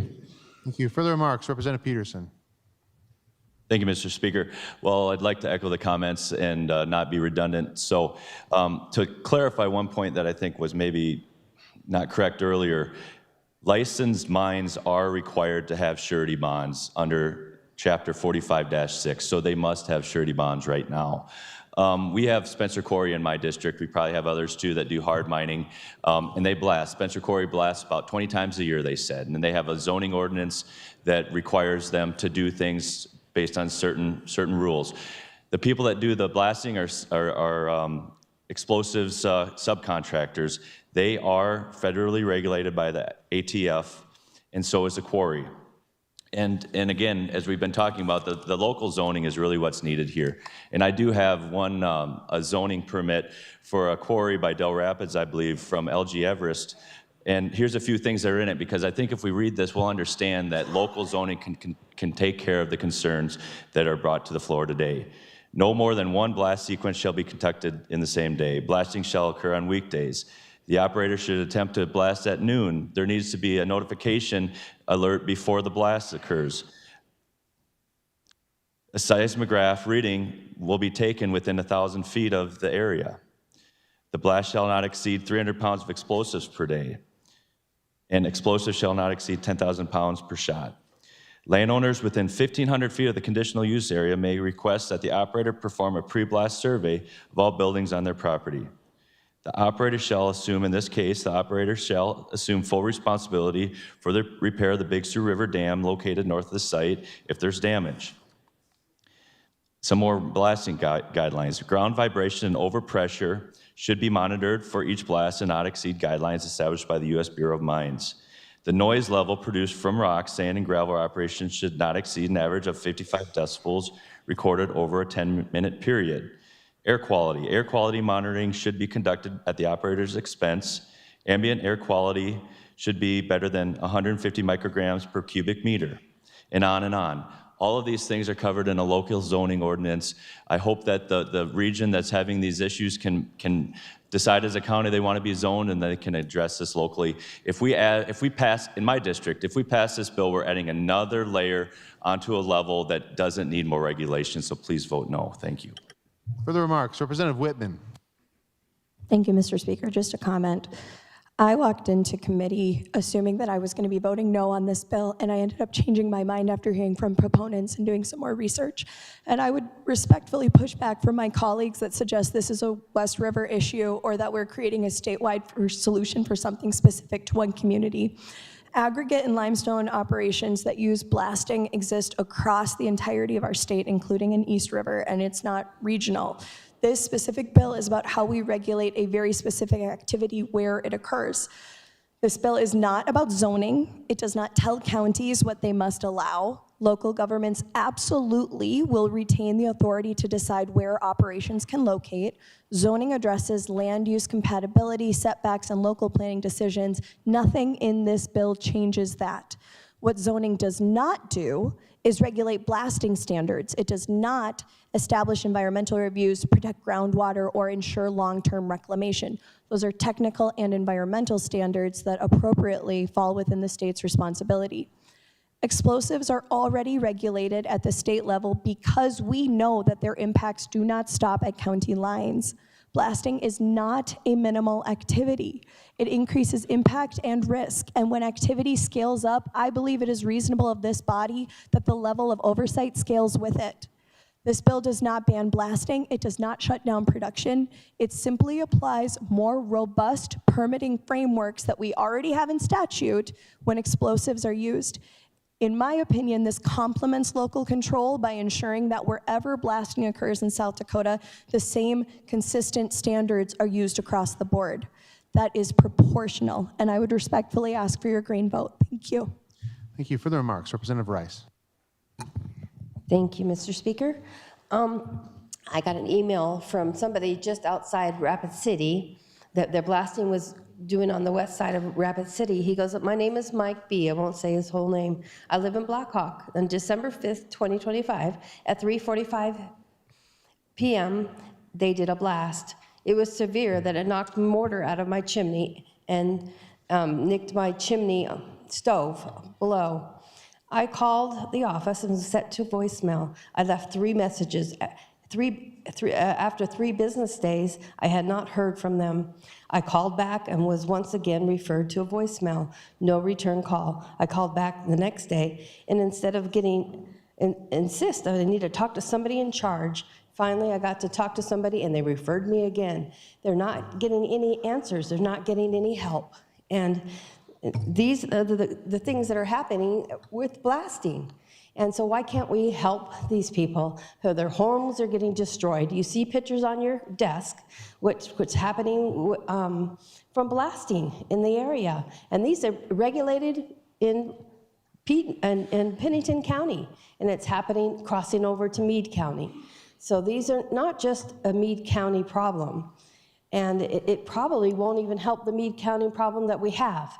But we want to prevent this for the future, for the people that are blasting in the areas that we're destroying their property and not getting any help or any regulations to help these people. So I urge your green vote to help our citizens here in South Dakota. Thank you. Thank you. Further remarks? Representative Uribalk. Question for the Prime. State your question. Could you just go over how this change will affect for 45-6B small mines versus large mines? Representative Jorgensen, do you wish to answer that question? Thank you, Mr. Speaker. Yes, I can answer that. This isn't really going to affect the small mines. It's going to affect the larger mines that are blasting. Thank you. Follow-up or remarks, Representative Uribalk. Yes, one follow-up question. State your question. Can you also just speak to the reclamation amounts, in 45-6 that's bonding versus, in the different chapters, the 2 different chapters? Representative Jorgensen, do you wish to answer that question? I'm going to throw it back to you. Thank you. I'm not asking any question. I'd have to look it up to have it right in front of me. Okay. Follow-up or remarks, Representative Uribalk. Yes, I can follow up with remarks. So with 45-6B, the chapter that we're trying to move, if there's blasting used, you'd be moving that mining over to 45-6B. There are the bonding costs are what it actually costs to reclaim the land. Currently, in the current chapter 45-6, it's a flat rate. It's not taking into account the amount of money that it actually costs for reclamation. And then also for small versus large mines. So if you're a smaller mine, it won't have as stringent environmental assessment regulations, and a large mine will have more. So that I think that concern for those smaller mines will be less. And so we want to make sure that, I think this is a small step forward. I think we could be doing a lot more. And so I think we should be voting yes on this. Thank you. Further remarks? Representative Hughes. Thank you, Mr. Speaker. Question for the prime. State your question. Well, thank you. Is Black Hawk a county? Representative Jorgensen, do you wish to answer that question? Yes, Mr. Speaker. No, it's a city, Black Hawk. Okay. Follow-up or remarks? Representative Hughes. Thank you, Mr. Speaker. These photographs here, I assume this is a house for which a building permit was granted by the city of Black Hawk? Representative Jorgensen, do you wish to answer that question? Yes, I can answer that question, yes. Follow-up or remarks? Representative Hughes. Follow-up. Has it been established that this is mining activity and the use of explosives that damaged this house? Follow-up or, excuse me, Representative Jorgensen, do you wish to answer that question? Thank you, Mr. Speaker. That's according to the homeowner that the blasting has done that. So I can only go by what the homeowner said. Thank you. Follow-up or remarks? Further remarks on House Bill 1287? Representative Fitzgerald. Well, I wasn't going to say anything, but after I heard Hideaway Hills and I heard Black Hawk, I couldn't sit any longer. My son is one who initiated the action representing the people of Hideaway Hills. I think it's over 100 people. Those houses were built over caverns where they had mined gypsum. And so far, no one has taken responsibility for the sale of those houses, for allowing those houses to be built there. And so now these people can't even move their house because it's not safe to go onto that property and move their houses. They're continuing to pay on them because they have to. So when we sit here and say, oh, there's regulations to protect people, they're bonded, don't worry about it. This is a one county problem. Go talk to the people at Black Hawk, South Dakota who live in Hideaway Hills. And if you could ask them today if they would vote to have zoning regulations, they would say 100%. So I think this bill needs to be passed. I support it. It's time that we look after the people of South Dakota and help those people that have been taken advantage of. Thank you. Thank you. Further remarks on House Bill 1287? Any further remarks? Anything in closing, Representative Jorgensen? Representative Jorgensen in closing. Thank you, Mr. Speaker. I shouldn't be bringing this bill. I shouldn't bring this bill because Danner should have brought this bill. The more I dug into this, the more research I did. I mean, I look at Florida, they have all the zoning, and they finally the state had to come in and they came up with a statewide blasting regulation. These other states are doing the same thing. I know what it's like to go to a Superfund site. I don't know if any of you know that's like the worst of the worst environmental disaster. Because when I was in the Air Force for 2 years, I did environmental public affairs. And I can't tell you what it's like to go into a community and have to talk to people after they've been devastated. So is this a perfect bill? No, it's not a perfect bill. I wish Danner would get on the, and I'm saying this loud and clear, and I'm sure they're listening to me. They've been very great about working with me, but we need to do more. We need to help the people of South Dakota, and we need to protect our environment, because I know what happens when you don't protect the environment. I know what the aftermath looks like, and it is not pretty. We have a Superfund site in Lead. That's from I think it was a gold mine. That area is devastated now. This is serious stuff. This is important. And I would like to see this is a small step. And maybe there's changes we need to make, but we need to take this stuff seriously. So I'm going to ask for your green vote today and to move this forward and to keep the conversation going. Thank you. Thank you. Seeing no further remarks, the question before the House is final passage of House Bill 1287. All those in favor will vote yea. Those opposed, nay. The clerk will unlock the voting machine, and the members will proceed to vote. Representative Rowe. Personal privilege. Granted.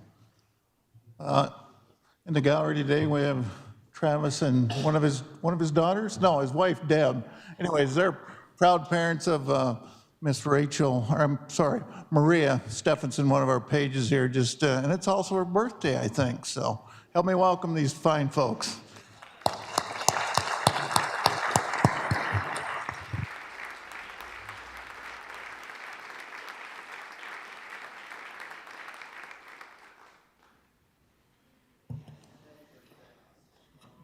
Mr. Speaker, all members have voted. Clerk will please display the vote. Mr. Speaker, there were ayes 29, nays 37, excused 4. House Bill 1287, having failed to receive the affirmative vote of the majority of members elect, is hereby declared lost. House Bill 1065, an act to require the possession of a registry identification card to raise an affirmative defense in cannabis prosecution. House Bill 1265, having had its second reading, is up for consideration and final passage. Are there any remarks? Representative Ismay. Thank you, Mr. Speaker. HB 1065 is probably the simplest bill that we will see this session. It is the removal of one three-letter word, not.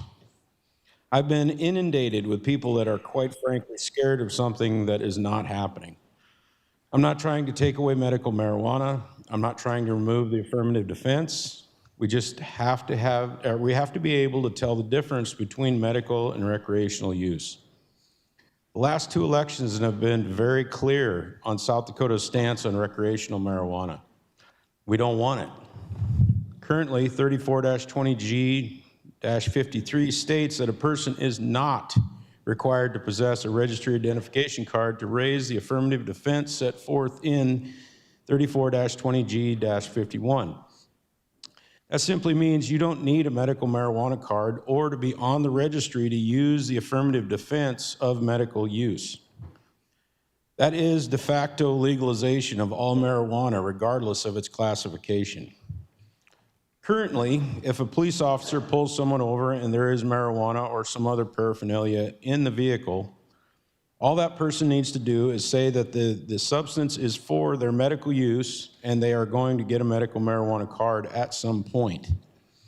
The officer has no way of knowing if they're telling the truth or if they're just using recreational marijuana illegally. This is a giant gaping hole in 34-20G. All this bill is doing is requiring that a medical marijuana patient has a card and is on the registry. I don't believe this is too much to ask. If you're a legitimate medical marijuana user with a card and you're on the registry, you have no fear of incarceration for possession whatsoever. This will help law enforcement to distinguish between the two classifications of marijuana, and this will help protect and distinguish actual medical marijuana users. Please help our law enforcement with this contradictory law and our medical marijuana users from being on the same level as illicit users. Please vote green. Thank you. Further remarks on House Bill 1065. Representative Fitzgerald. Thank you, Mr. Speaker. I'm going to read a short email from a sheriff, a West River sheriff, requiring individuals who are in possession of medical marijuana to carry their valid medical marijuana card on their person is a reasonable and practical step. This requirement provides clarity for law enforcement, ensures accountability, and helps distinguish lawful medical use from unlawful possession. It supports both patient rights and public safety by creating a straightforward standard that protects everyone involved. In addition, this bill promotes consistency across the state by setting a clear expectation for compliance. It reduces unnecessary delays during lawful stops and investigations, minimizes disputes in the field, and helps preventable court cases that burden our judicial system. Simply put, it creates an objective standard that protects legitimate cardholders while discouraging abuse of the system. House Bill 1065 strengthens the integrity of South Dakota's medical marijuana program and reinforces public confidence that the law is being applied fairly and uniformly. It is a common sense measure that balances compassion for patients and accountability and responsible law enforcement. I would ask you to please vote in favor of this bill. It aids law enforcement officers when they pull someone over. Right now, they can't look up to see in the system whether that person has a legitimate medical card or not. They need to have that number. And in order to use marijuana and have this medical card, I think it's only fair that you have it with you in your possession. So I would urge you to vote yes. Thank you. Thank you. Further remarks on House Bill 1065. Representative Bandera. Thank you, Mr. Speaker. Mr. Speaker, I have an amendment to move. Is that Amendment 1065A? It is 1065C. 1065C. Has it been distributed online? Yes, sir. And you wish to move it at this time? Yes, I do. The Bandera motion to amend House Bill 1065 with Amendment 1065C having been made and seconded. Remarks on your motion, Representative Bandera. Thank you, Mr. Speaker. May I speak to both the bill and the amendment? Granted. Thank you. I just want to give a lot of thanks to the good representative for bringing 1065. It got a lot of people talking, and it really opened the doors of working together. Not only does 1065C protect cardholders' rights, it also affirms the state of South Dakota's duty to maintain a compassionate but disciplined approach to medical cannabis. In my opinion, the original bill as drafted created potential legal loopholes, which could have caused complications for courts and for law enforcement. The bill itself arguably allowed officers to seize contraband for those without a card in possession. In my mind, the question remained, what if they are an authorized card holder, but they did not have their card on their person at the time the possessions were seized? What if they needed that medical cannabis to get through the day or to get through the week? I began seeing potential lawsuits. The medical cannabis program continues to evolve. Our Department of Health is working successfully with legislators, industry leaders, as well as other stakeholders. I cannot thank them enough for their openness, expertise, and passion to create a solid medical cannabis program. This amendment leaves no confusion or guessing regarding affirmative defense. Either you are an authorized cardholder at the time of the alleged offense or a registered designated caregiver at the time of the alleged offense. There is no other affirmative defense. That's it. If you are not an authorized cardholder or a registered caregiver at the time of the alleged offense, you cannot use affirmative defense protections, period. The goal of our cannabis program is to ensure authorized cardholders are protected. The goal of laws is to ensure those that break them are held to account. I believe this amendment does both. Thank you. Thank you. Further remarks on the Bandera motion to amend, Representative Overweg. Thank you, Mr. Speaker. A little bit of leeway, probably. It's kind of hard to talk to the amendment, what's good or bad without. Granted. Thank you. I don't see how the original bill needs this amendment. I think the amendment messes this bill up. The bill is simple. You need to carry a card, just like a driver's license, just like anything. All this amendment does is puts a whole bunch of other things into it. I would ask you please not to mess with this bill and leave this amendment alone. Vote red on this amendment. Thank you. Thank you. Further remarks on the motion to amend, Representative Ismay. Thank you, Mr. Speaker. I said in my opening statement that I am not going to mess with affirmative defense. This does. This basically eliminates it and replaces it with something that is not in the line of what I was attempting with this bill. Please leave my bill alone. Thank you. Thank you. Further remarks, Representative Mortensen. Thank you, Mr. Speaker. I would submit this bill belongs to the people of South Dakota and the code that governs us all. So why is this amendment necessary? The bill as it came out of committee changed that one word that was mentioned. took out the word not. So it said a person is required to possess the identification card to raise the defense. Here's the problem. There's another statute that sets out where the defense is located. Now we've got a conflict. We've got these two butting heads between them. It's not clear whether you needed to be signed up before or after.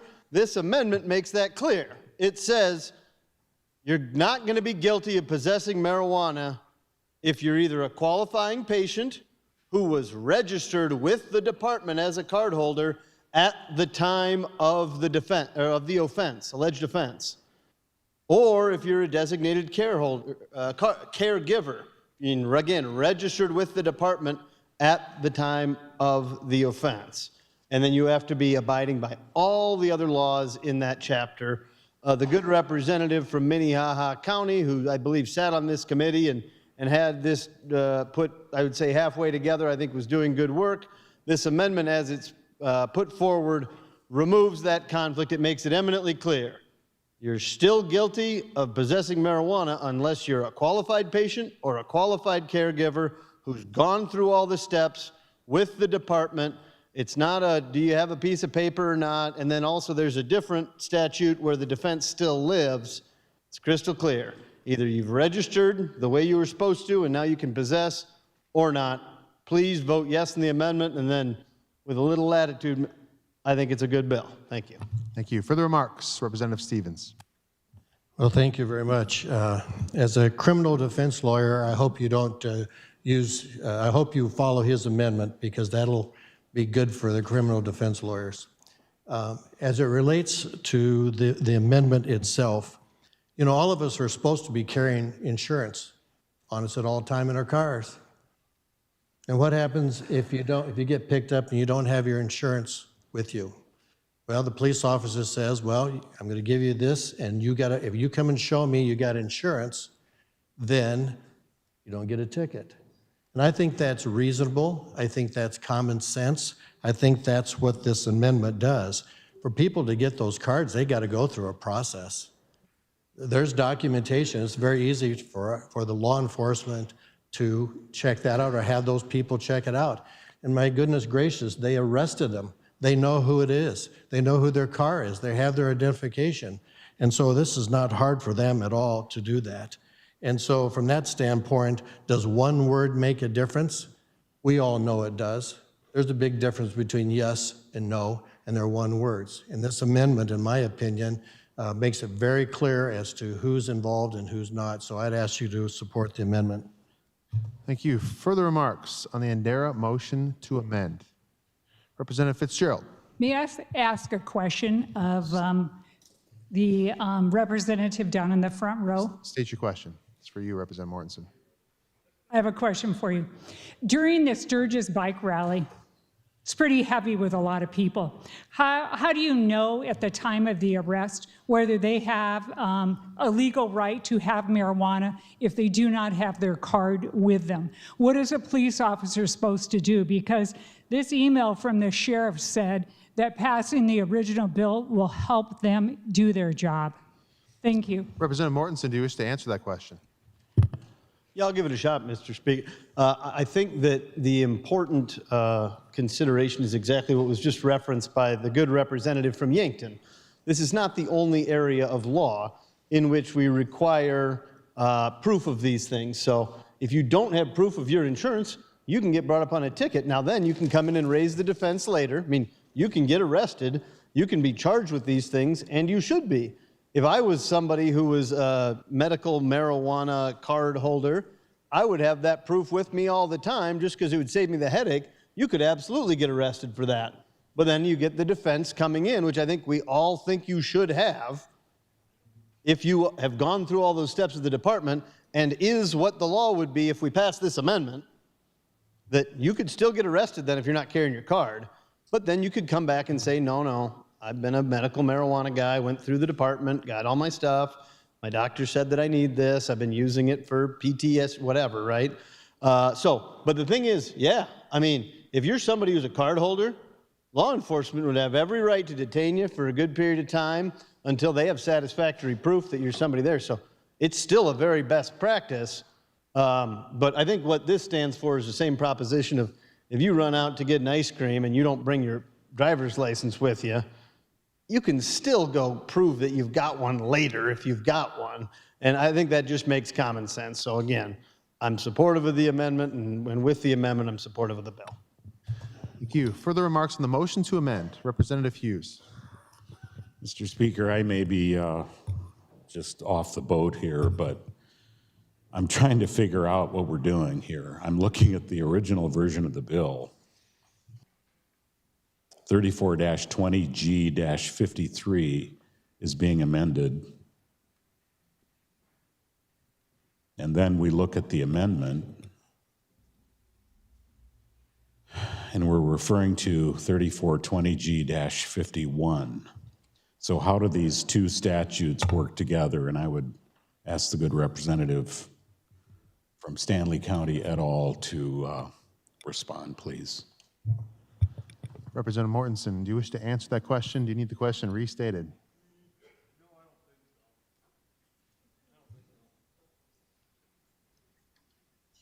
Go ahead.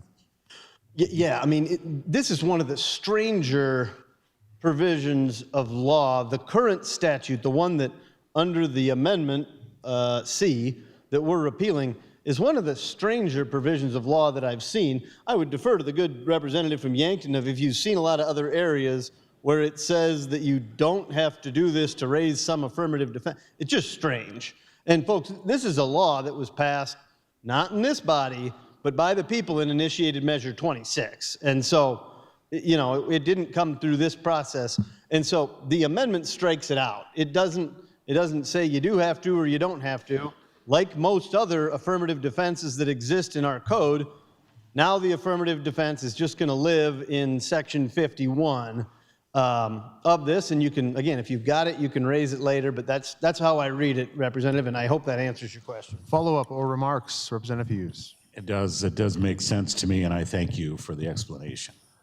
Thank you. Further remarks on the Andera motion to amend? Any further remarks? Anything further, Representative Andera? See no further remarks. The question before the House is the Andera motion that House Bill 1065 be amended with Amendment 1065C. This is a voice vote. All those in favor? Roll call has been requested. If the member is supported, it requires 1/6 of the members to support a roll call.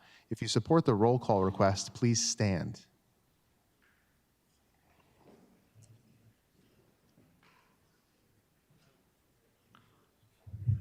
The member is supported. The question before the House is the Andera motion to amend 1065 with Amendment 1065C. All those in favor will vote yea. Those opposed, nay. The clerk will unlock the voting machine and the members will proceed to vote.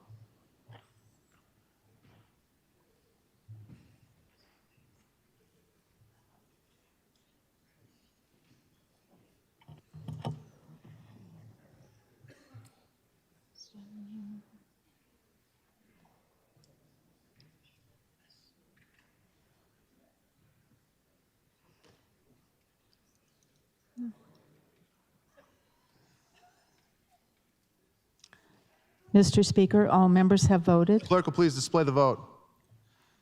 Mr. Speaker, there are ayes 35, nays 31, excused 4. The Andera motion, having received the affirmative vote of the majority of members present, is hereby declared carried. The bill is amended. Further remarks on House Bill 1065 as amended? Any further remarks? Anything in closing? Representative Ismay. Representative Ismay in closing. Thank you, Mr. Speaker.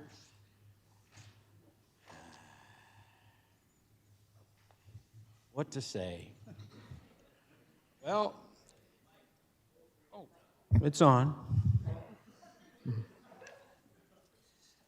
Well, I was trying to run a simple bill, but you guys are really going to make me work in the Senate, aren't you?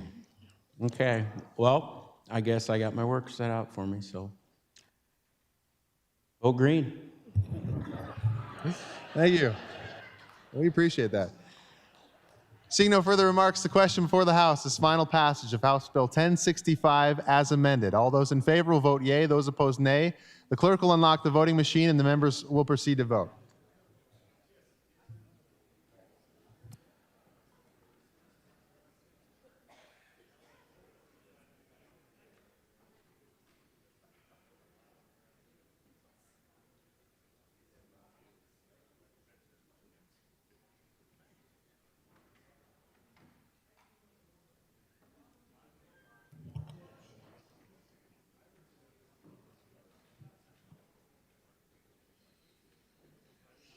Mr. Speaker, all members have voted. Clerk will please display the vote.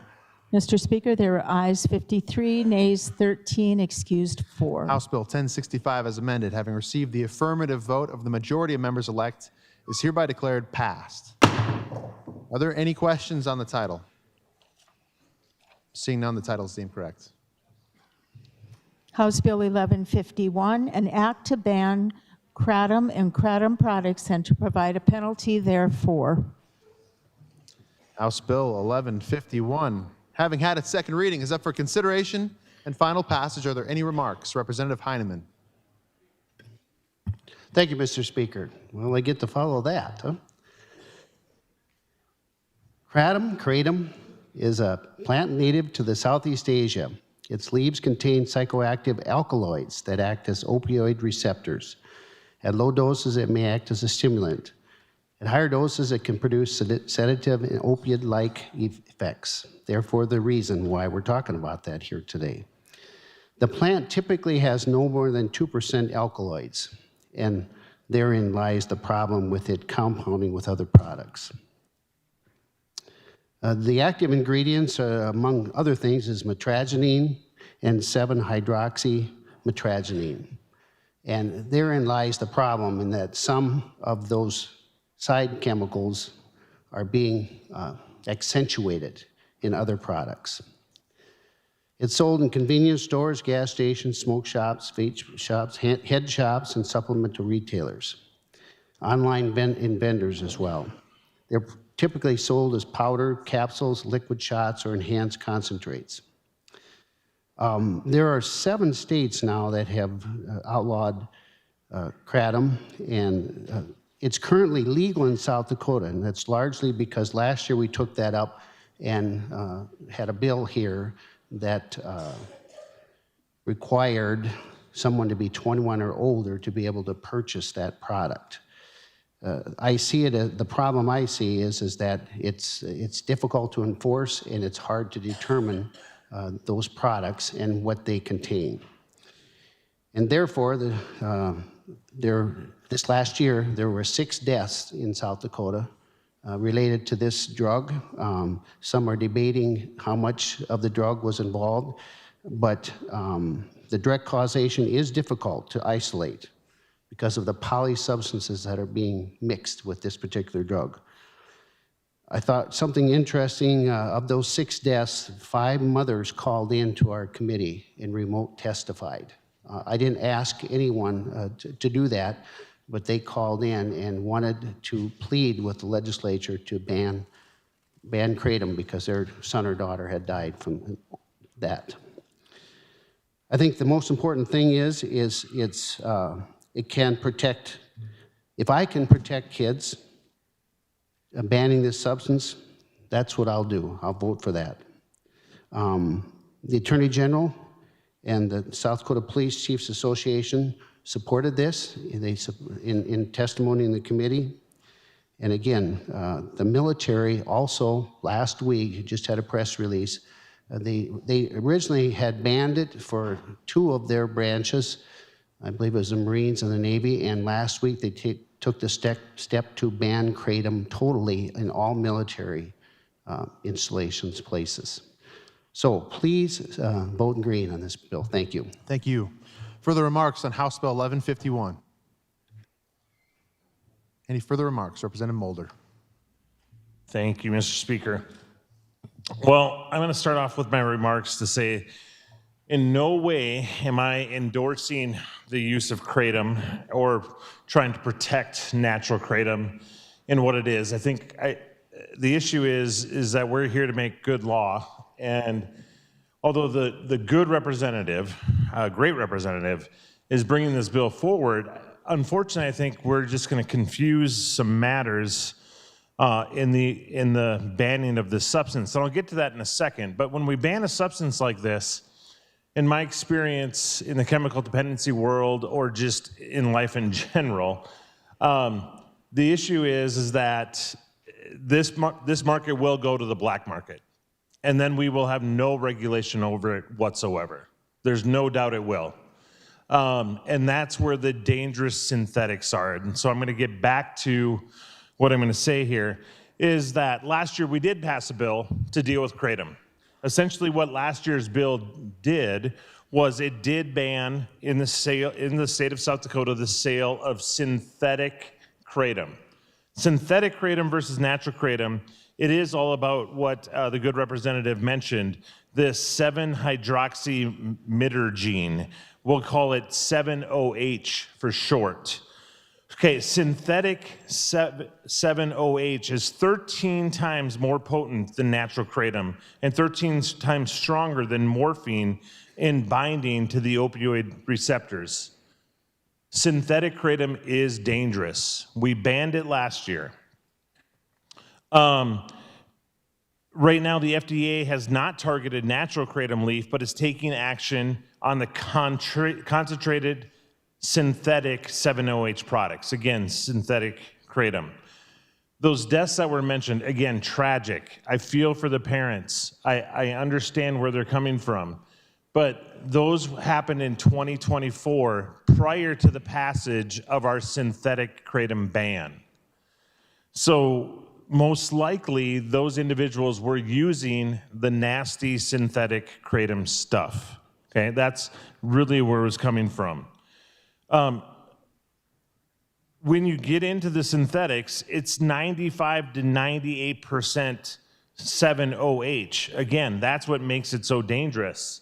And that's what potentially these shops were selling prior to our ban that went into effect on July 1. But also last year's bill, it made it 21 years and older, you had to purchase. You banned synthetic kratom. We did require now in the state of South Dakota to put labeling on it, meaning that the natural kratom has to have a dosage recommendation with it. So that way a consumer knows how much is a safe product to take. And again, in a natural leaf form, that 7-OH is about 0.05% in its natural leaf form. There's no doubt when it gets supercharged or concentrated, that's when it gets nasty. That's that synthetic stuff. But now you have to have those labeling requirements on it. So we have the dosage amounts, and also we put a pregnancy warning on it because we don't want this stuff to travel into a mother with a child in its womb. So that law went into effect July 1. I think we need to give that time to play out and what that looks like with dealing with this, because again, what's going to happen, in my opinion, it's going to drive an underground or black market where now we're going to have no regulation over this stuff. And I just think trying to put teeth into this, a full prohibition, does not work well in my experience and how I see people use it. And I'm just going to borrow a phrase to wrap this up from a once former representative from Brown County, now a current senator. He would wrap his bills up in a situation like this and say, it's a really good representative that brought this bill, but I just don't like his bill.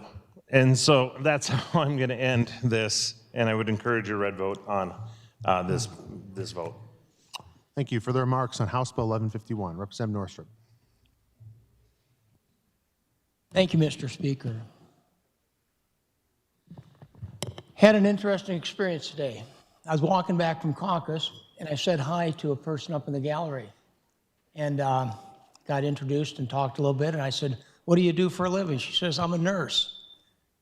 I said, great, we've got some nursing bills or things with medical today, things related to blood, and she said, yeah, you've got one about kratom, don't you? And I said, yeah. She says, I work in the emergency room. She says, we see people hallucinating and they're dangerous. So that's firsthand testimony from an emergency room nurse today up in the gallery. Some of the things that worry me about this is that the natural product, 2 leaves on the same tree have a different concentration. When the leaves are made, they're not the same. They're more identical in the laboratory than they are on the tree. And I'm far from an expert, but I would assume the amount of sunlight, the amount of temperature, the amount of humidity, the amount of water is going to change the concentration. So where are we at today? Well, we talked about regulation. We're okay, we got it, we got regulation. I drive down 41st Avenue in Sioux Falls, and I see gas stations selling it. How much regulation do we have when you can buy it at the gas station? The regulation is the person at the front counter 21 and over. I think that's the end game of regulation. I don't think it's working. This bill's been here before, and we've had testimony of people dying in South Dakota. Vote green. Thank you. Further remarks? Representative Fitzgerald. Thank you, Mr. Speaker.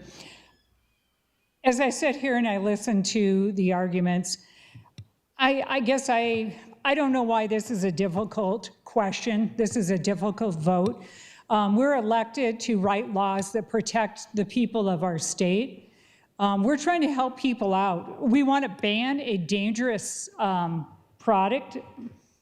Wow, that's not a difficult question for me at all. And, you know, we always hear the black market. That's another excuse they throw out there to kind of scare people. But this kratom is a dangerous product. We shouldn't have it in our state. We should ban it. Let's do something to protect the people of our state. I would ask you to please vote green. Thank you. Thank you. Further remarks? Representative Mucky. Thank you, Mr. Speaker.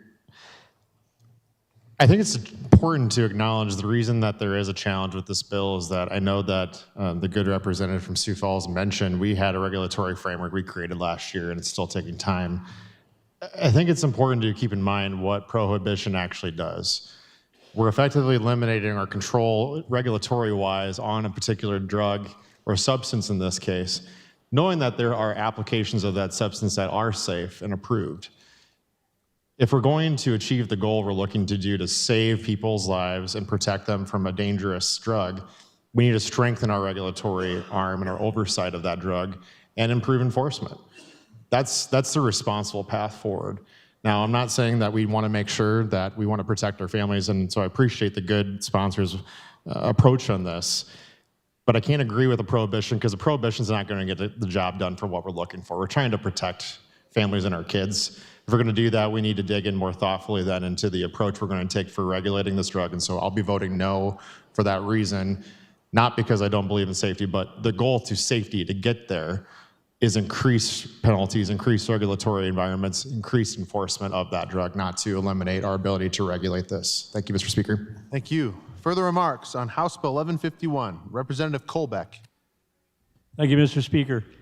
Members of the body, if you remember a year ago or so, we had Delta 8, Delta 9, and Delta 10 brought forth to this body and the Senate. If you remember, Delta 8 THC and Delta 10 THC are synthetically made drinks, and they're classified as an enhancing beverage by the FDA. So this body voted to ban Delta 8 and Delta 10 and keep Delta 9, which is a natural hemp beverage, an enhancing beverage that can cause things, I don't know, I've never drank one, but I know people that have, similar to drinking a couple shots of, might be whiskey or whatever it might be. But the same thing about this bill is what we did just a year ago. So if we're going to ban synthetics, because we don't know what you get in a synthetic, you don't know how it reacts, and keep the natural one there until we can get it regulated to where we want to, There's a bill that's been passed over in the Senate to make it 21 to buy a THC drink, and it'll eventually probably come this direction. So I'm just asking you to vote no on this, and let's just move forward and let's just do the right thing. Thank you. Thank you. Further remarks on House Bill 1151, Representative Jorgensen. Thank you, Mr. Speaker. Question for the Prime. State your question. I'm just wondering, did they talk about, are there any benefits for the natural? I am not familiar with this at all. Keratone. Representative Heineman, do you wish to answer that question? Thank you, Mr. Speaker. One of the benefits cited is as a replacement, the natural product as a replacement for opioids or somebody that's on opioid addiction. Follow-up or remarks, Representative Jorgensen. A follow-up question. State your question. Thank you, Mr. Speaker. So what did the sheriff say about the natural versus the synthetic, or did they address that? Thank you. Representative Heineman, do you wish to answer that question? They didn't address that, but I think they're showing up as a proponent is their test, their difficulty in enforcing what's going on. The 6 deaths they reported, again, he mentioned it was a year and a half ago. They really are debating what was found in those deaths, those people's blood system, because it's a co-host of stuff. It's not just kratom. It's other products too. So they're having difficulty in determining actual cause of death based on the drug, but they know the drug was there. Further remarks on House Bill 1151. Any further remarks? Anything in closing? Representative Heineman. Representative Heineman in closing. Thank you, Mr. Speaker. Thank you for the chance to bring this up to light. Certainly a good discussion. I would say if regulation works, then why is the military banning this product? That's one of the questions that really I think you need to ask yourself. I have a friend that's from the Netherlands, and they tried to do it the other way. They couldn't regulate opioids, so they went ahead and opened up their system to the process of the opioids. And they thought that would get rid of the black market. Actually, it drove it worse. They had more trouble with the black market coming into Amsterdam than they did before. So I would encourage you to vote yes. Thank you for your discussion. Thank you. Seeing no further remarks, the question before the House is final passage of House Bill 1151. All those in favor will vote yea. Those opposed, nay. The clerk will unlock the voting machine, and the members will proceed to vote. Representative Greenfield. Thank you, Mr. Speaker. Personal privilege, please. Granted. Okay, I noticed that some of the South Dakota funeral directors are up here in our gallery, and I believe they're having an open house tonight, 5 to 7. Is that correct? And so we want to welcome you. I noticed Kelly Hike up there from Redfield, especially.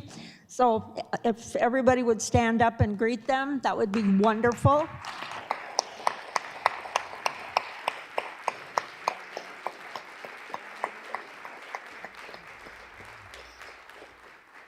Randolph votes aye.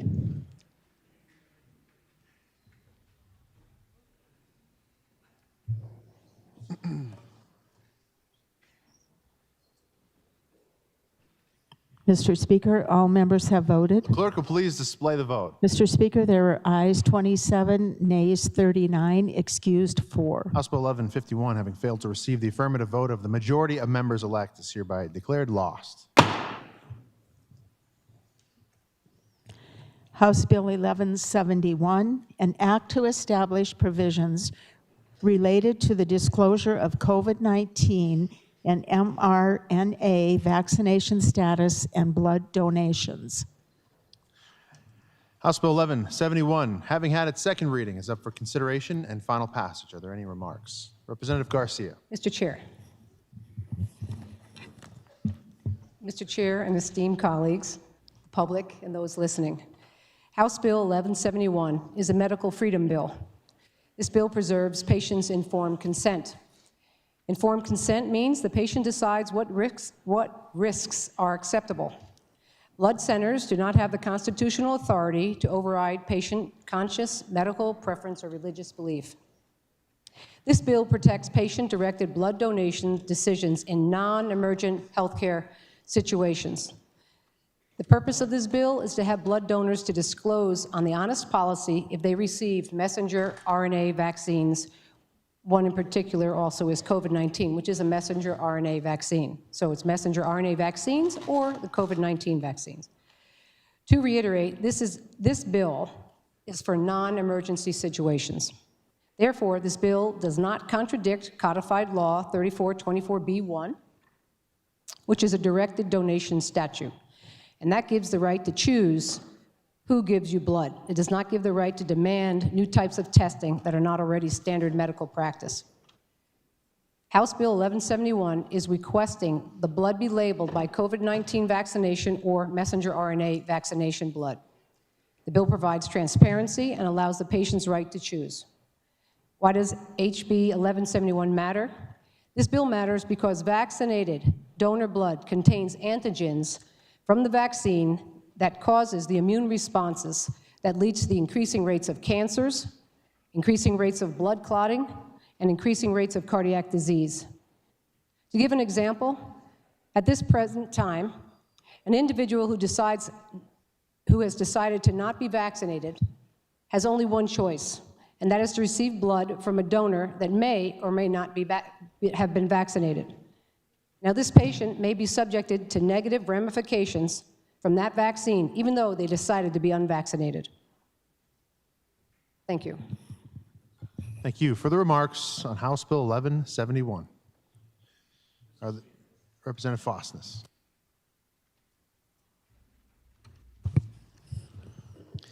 Thank you, Mr. Speaker. First of all, I want to thank the great representative from Watertown for bringing this bill, and it brings up a patient rights discussion that's occurred for many years now in healthcare. And as an administrator of a critical access hospital in the state, we deliver blood up in Northeast South Dakota.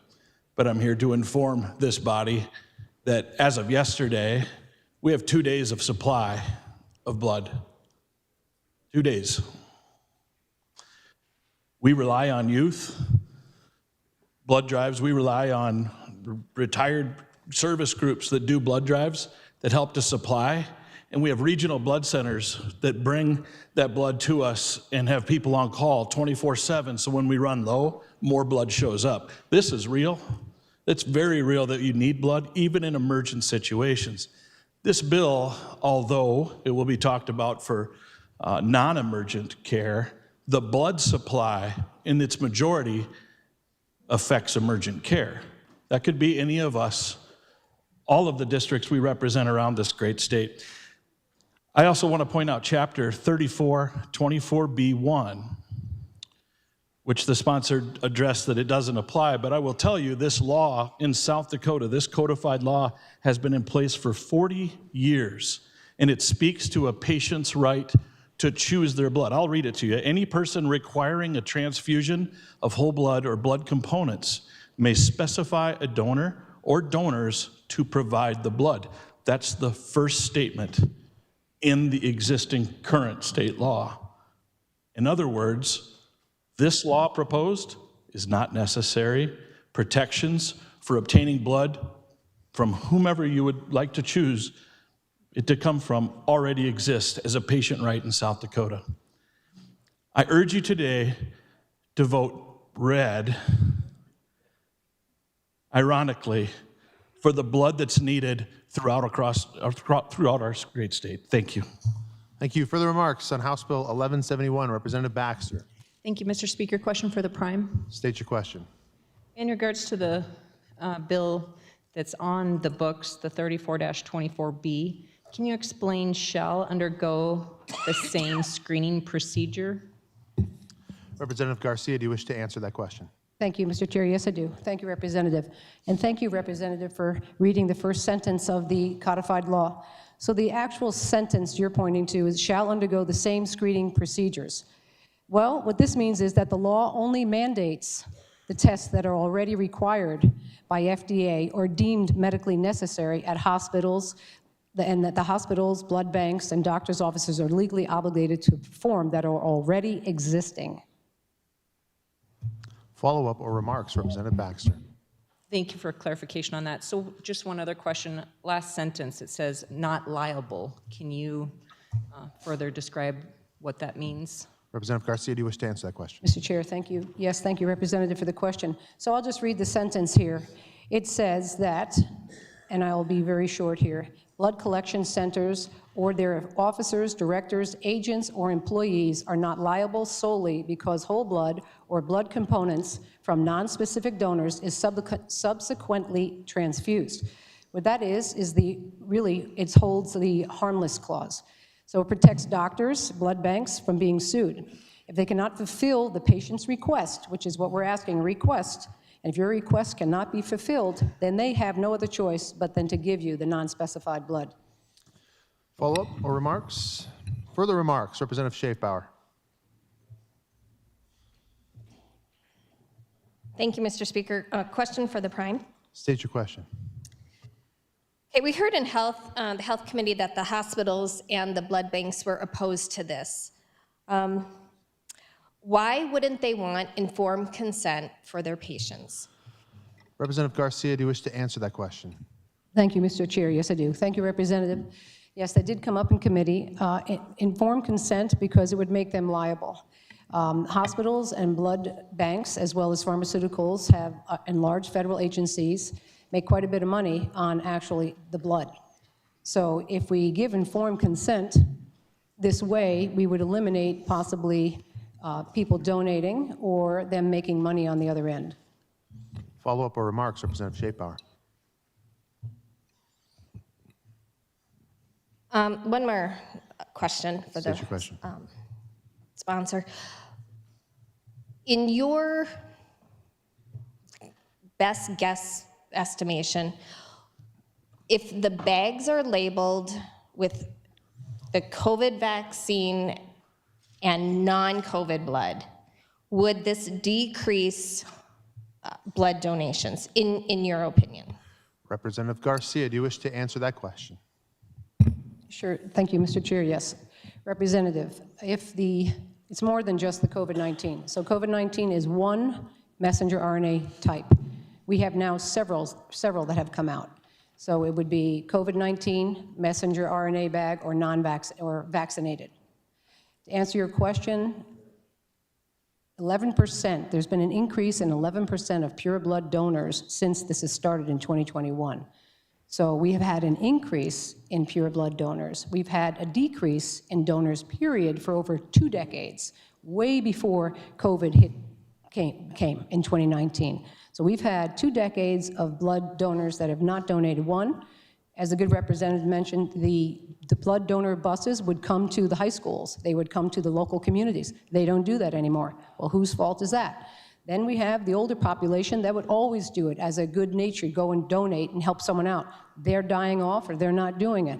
So then we have the lack of, for better say, maybe the publicity of that you can donate your blood. Plus, let's not forget the negative connotation since COVID-19 has now ramped up that 2-year decade of no blood.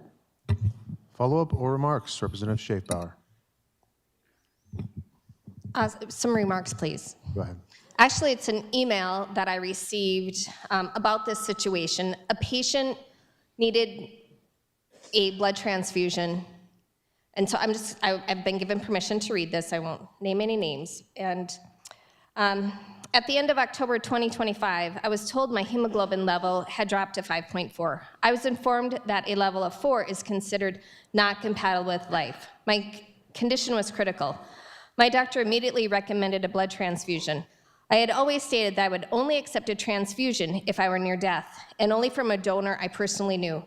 My concern with blood bank donations is the lack of information about whether the donor received the COVID-19 vaccine.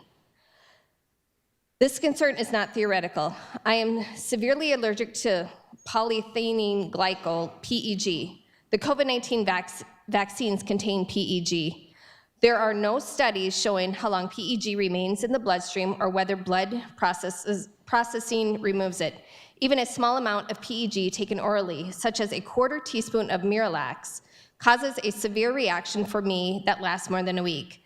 The thought of PEG entering my bloodstream directly is terrifying.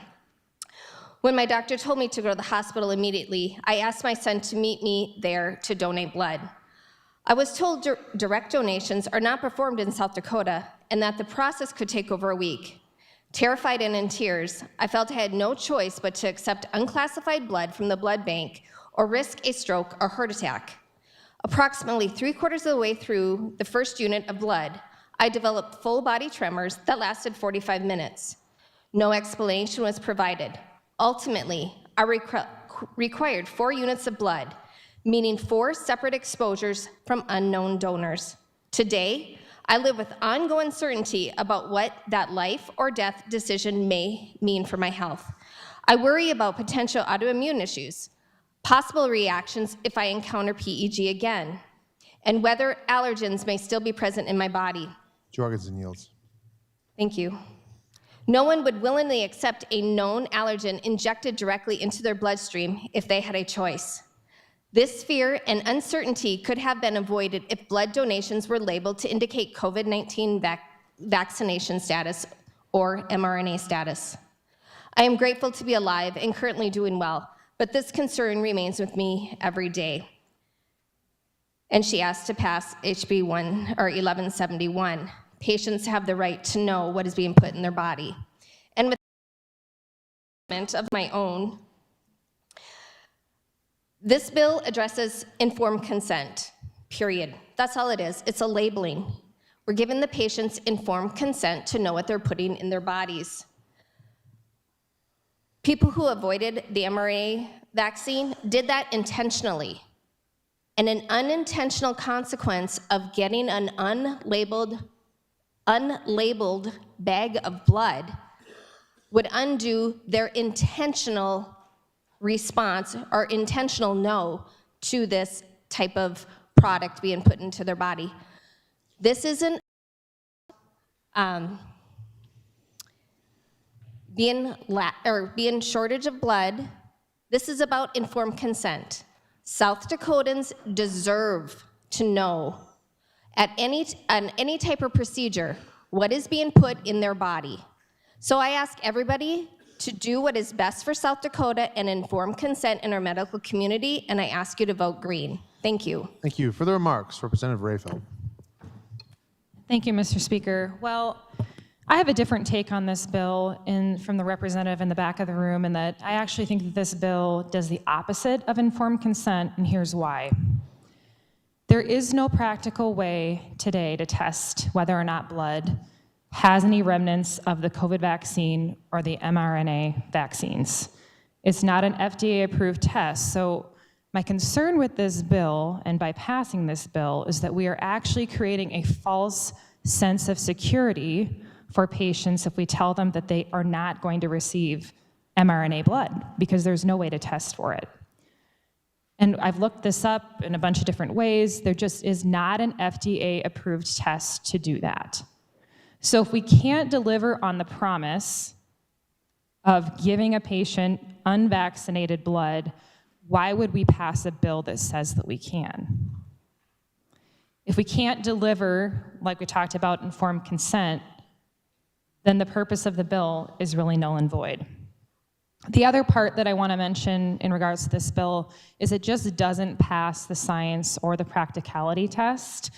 The research has not shown that the vaccination is really even present in your blood. The research is not backed by evidence through trials that are well evidenced and gone through randomized control trials. And so it's important that we as a body are basing our decision on sound evidence and science versus theories. The practicality portion of this bill is actually something that we should be concerned about. So I live in the southeast corridor of South Dakota, and if we pass a bill like this, what that means is we can't get blood in then from the vicinities surrounding the southeast corridor, because if we have this requirement, then all blood coming into the state would also have to follow those requirements. So from a practicality standpoint, it has really serious consequences And we do not want less blood in this state. You know, I am a nurse anesthetist, so most of the time when I'm seeing blood transfusion, it is in emergent scenarios. And the case that was mentioned by the good representative from Aberdeen was an emergency scenario, so this bill theoretically would not help that patient. But arguably, if the patient is not in an emergency situation, they could decide and choose their own donor and how they would like to get the blood. When we're talking about emergency scenarios, this bill does not apply. So if we already have statute in place that protects those patients, allows them to make those choices, I think this bill is unnecessary. It is not based in sound science, and it really has practicality issues that I think will be very detrimental to our state, both for healthcare systems and blood banks. Thank you. Thank you. Further remarks, Representative Vandera. Thank you, Mr. Speaker. For those of you that don't know, I worked in blood bank pretty much my entire medical laboratory science career. I have to clear up a couple things. The particular statute that was cited by the good representative, 34-24B1. Let me tell you what that means kind of practically. Okay, there are two ways that you can actually get blood that one would consider safe. One is through directed donation, and the other is autologous, means if you know you have something coming up and you want to donate your own blood, and then you can go do that and you can receive your own blood. Directed donation, however, is different. You go out, you find someone that you're compatible with, and we're not talking about relationships. We are talking about blood here. So we're talking about ABO, RH, antibodies, everything else. It's a very, very complicated process. So the thing about it is there are certain blood types that are a little bit more, like not apparent, but there are more of that particular type of blood type as opposed to others. You've got O neg, AB, all of that, okay? The reason I am gonna support this bill, because there is a larger amount of people out there that are requesting to have unvaccinated blood. And it is in a non-emergent situation only. And then on top of that, if you have a rare blood type, and maybe you even have, antibodies, this could be something where you may not be able to find somebody who could actually do a directed donation for you. And if you're sick, you're not gonna donate yourself because you need all the blood that you can get. Now, to the comment from the representative behind me, something concerned me, and this kind of piggybacks on what the good representative over there said. This person said, I was not allowed to do directed donation. I don't know how that is possible, because in the state of South Dakota, the statute is clear, okay? I know for a fact one of our bigger hospitals allows you to do directed donation. The other big hospital makes you pay for directed donation, and I don't know about the rest of the hospital, so I just wanted to clear that up. But I will be supporting this bill. I do believe we need to get the conversation going. I do believe that something needs to be done. Blood banks need to be aware that we do have patients that are requesting this. So I am going to support the bill. I understand there may be some practical concerns, but we went through this in blood banks over years of changing for other different types of things and putting different questions on the questionnaire. So I'm definitely going to be voting green on this. Thank you. Thank you. Further remarks, Representative Heineman. Thank you, Mr. Speaker. Good discussion. My perspective from the medical side of the community is that the U.S. blood supply is among the safest in the world. Blood donated by individuals who have received a COVID-19 vaccine authorized for use in the U.S. is safe for transfusion. Legislation mandating the labeling of blood products based on donor vaccination status or requiring the routine availability of directed or autologous donations offers no proven benefit and could significantly destabilize the blood supply in our system. These proposals threaten to reduce availability, increase costs, introduce waste, and delay life-saving care, particularly for products like platelets, where availability is already time critical. I urge you to consider the overwhelming scientific and logistical evidence and to protect the integrity and the safety of the national blood supply. I urge you to vote red. Thank you. Thank you. Further remarks on House Bill 1171, Representative Schwans. Thank you, Mr. Speaker. Question for the prime, please. State your question.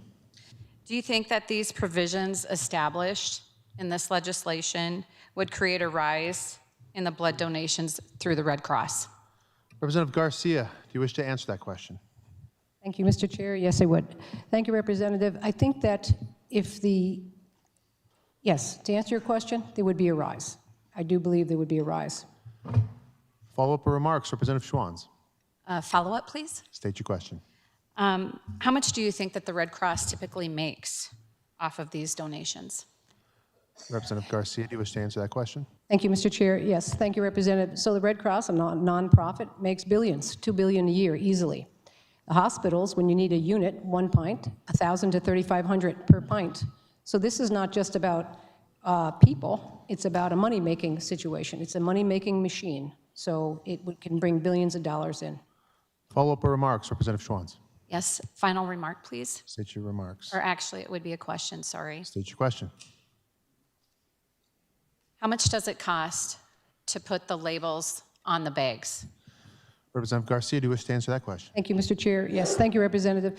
It costs nothing to donate, and it costs the price of a Sharpie. Anything further, Representative Schwans? Further remarks, Representative Overweg. Thank you, Mr. Speaker. I yield my remaining time to the bill's sponsor. Thank you. Representative Garcia, in closing. Thank you, Mr. Chair, esteemed body, and those listening. Today is not about abolishing blood supply. That always gets misconstrued, lost in the conversation. Like I've said, 2 decades we've not had blood. 2 decades. 40 years ago, we had the big HIV, hemophilia, the platelet issue with the Red Cross. We talked about this in committee. Unfortunately, Representative, you weren't there. There's a plethora of articles, meta-analysis articles, peer review articles. I've sent them to the emails. We've spoken about that in committee. So there is many studies now. 6 years ago, we couldn't speak to this. It was fear-mongering. It was conspiracy theory. Today, 6 years later, we have enough evidence. The ACIP did a big study September 2025, and that was with Tufts and Brown University physicians. They looked at the blood, the donors, and they looked at how long it lasts in the body. And they concluded just September of 2025 that it can last in our bloodstream 706 days, 23 months. And there are many gaps. We don't know how long that stays in the tissue. Hence, we don't know how long the antigens turn with the antibodies, making the diseases that you see today. So we do have enough information. We do have to have an educated conversation here, and this is what the people are requesting. So I will say to you today, it's not about abolishing blood supply. It's about restoring trust through transparency, consent, and respect for liberty. South Dakota has a proud tradition of independence and constitutional fidelity. Legislators should not allow bureaucratic inertia or pharmaceutical influences to override the fundamental truth. The blood belongs to the people once it enters their body, and so does the decision. Thank you. Vote green. Thank you. Seeing no further remarks, question before the House. It's final passage of House Bill 1171. All those in favor will vote yea. Those opposed, nay. The clerk will unlock the voting machine, and the members will proceed to vote.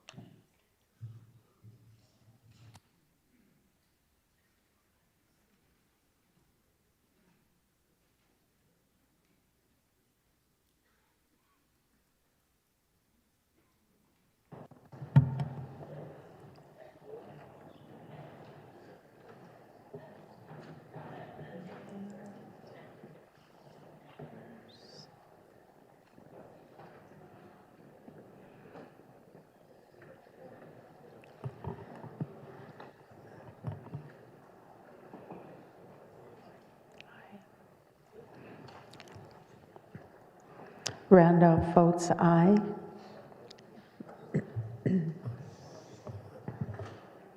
Mr. Speaker, all members have voted. The clerk will please display the vote.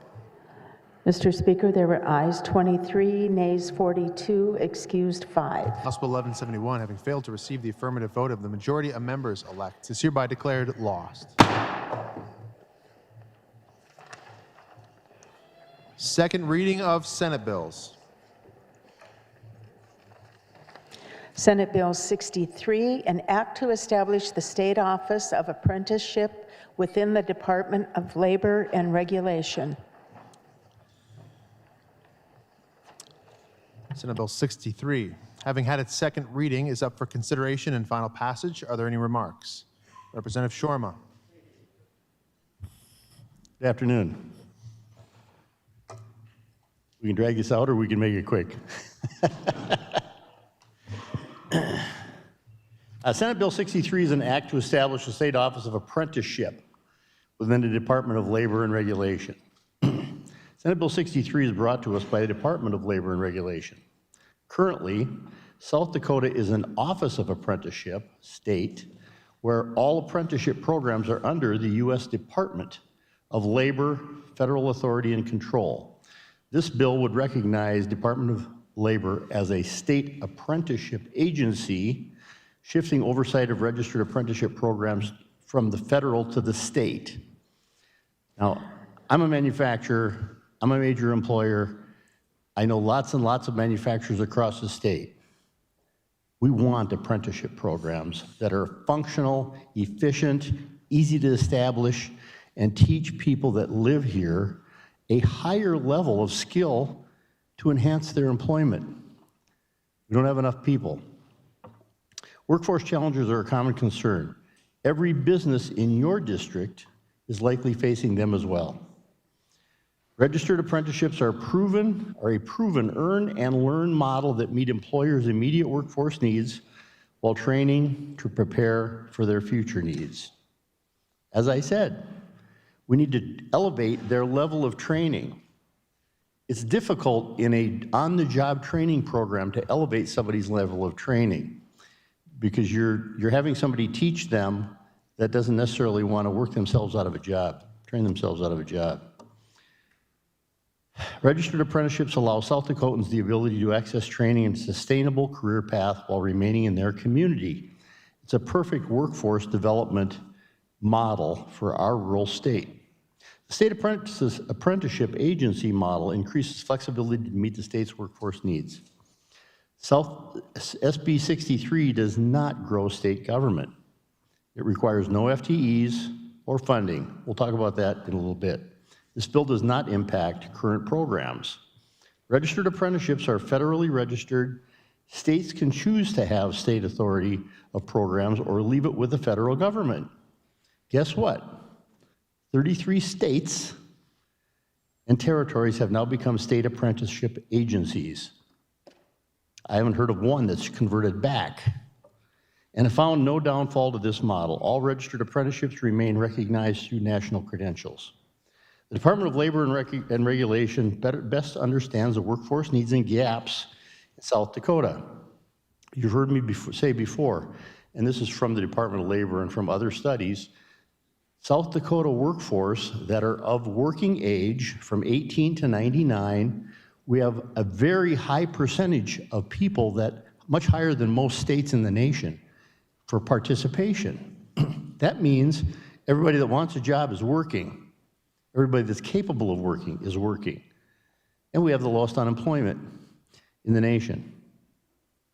The Department of Labor Regulations best understands workforce needs and gaps. I said that before. Let me continue.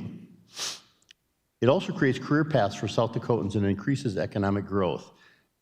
That's critical, right?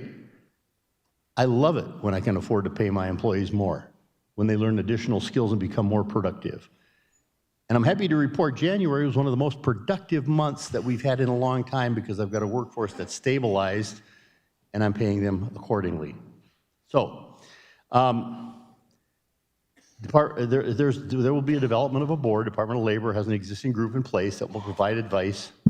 Government involved, not a question of if the government is involved as a registered apprenticeship and are federally registered. So let's talk about the agency is not requesting additional funding. They work in 3-year grant cycles, thus they can't predict beyond 2029. However, Department of Labor has supported apprenticeships since 2016. They've been doing these along under the federal guidance It's a little more complicated and it's a little more burdensome, but there is a federal emphasis on registered apprenticeships offering confidence with funding. Current registered apprenticeship programs vary. Whitman, thank you. Vary from occupations such as teachers, surgical technicians, medical assistants, electricians, construction workers, welders, butchers, professional brewers, diesel mechanics, vet technicians, plant maintenance, and I'm hoping industrial sewing machine operators. This bill increases opportunities for additional occupations to replace the training model that pairs classroom instruction with on-the-job training. For example, the state has requests from businesses for nuclear medical technician, a veterinarian, tattoo artists, etc.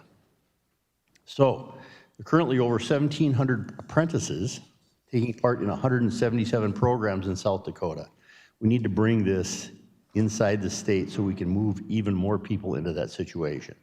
So in terms of funding, it's going to take, in fiscal 27, $830,000, fiscal 28, $830,000, fiscal 29, we don't know exactly. Where does that money come from?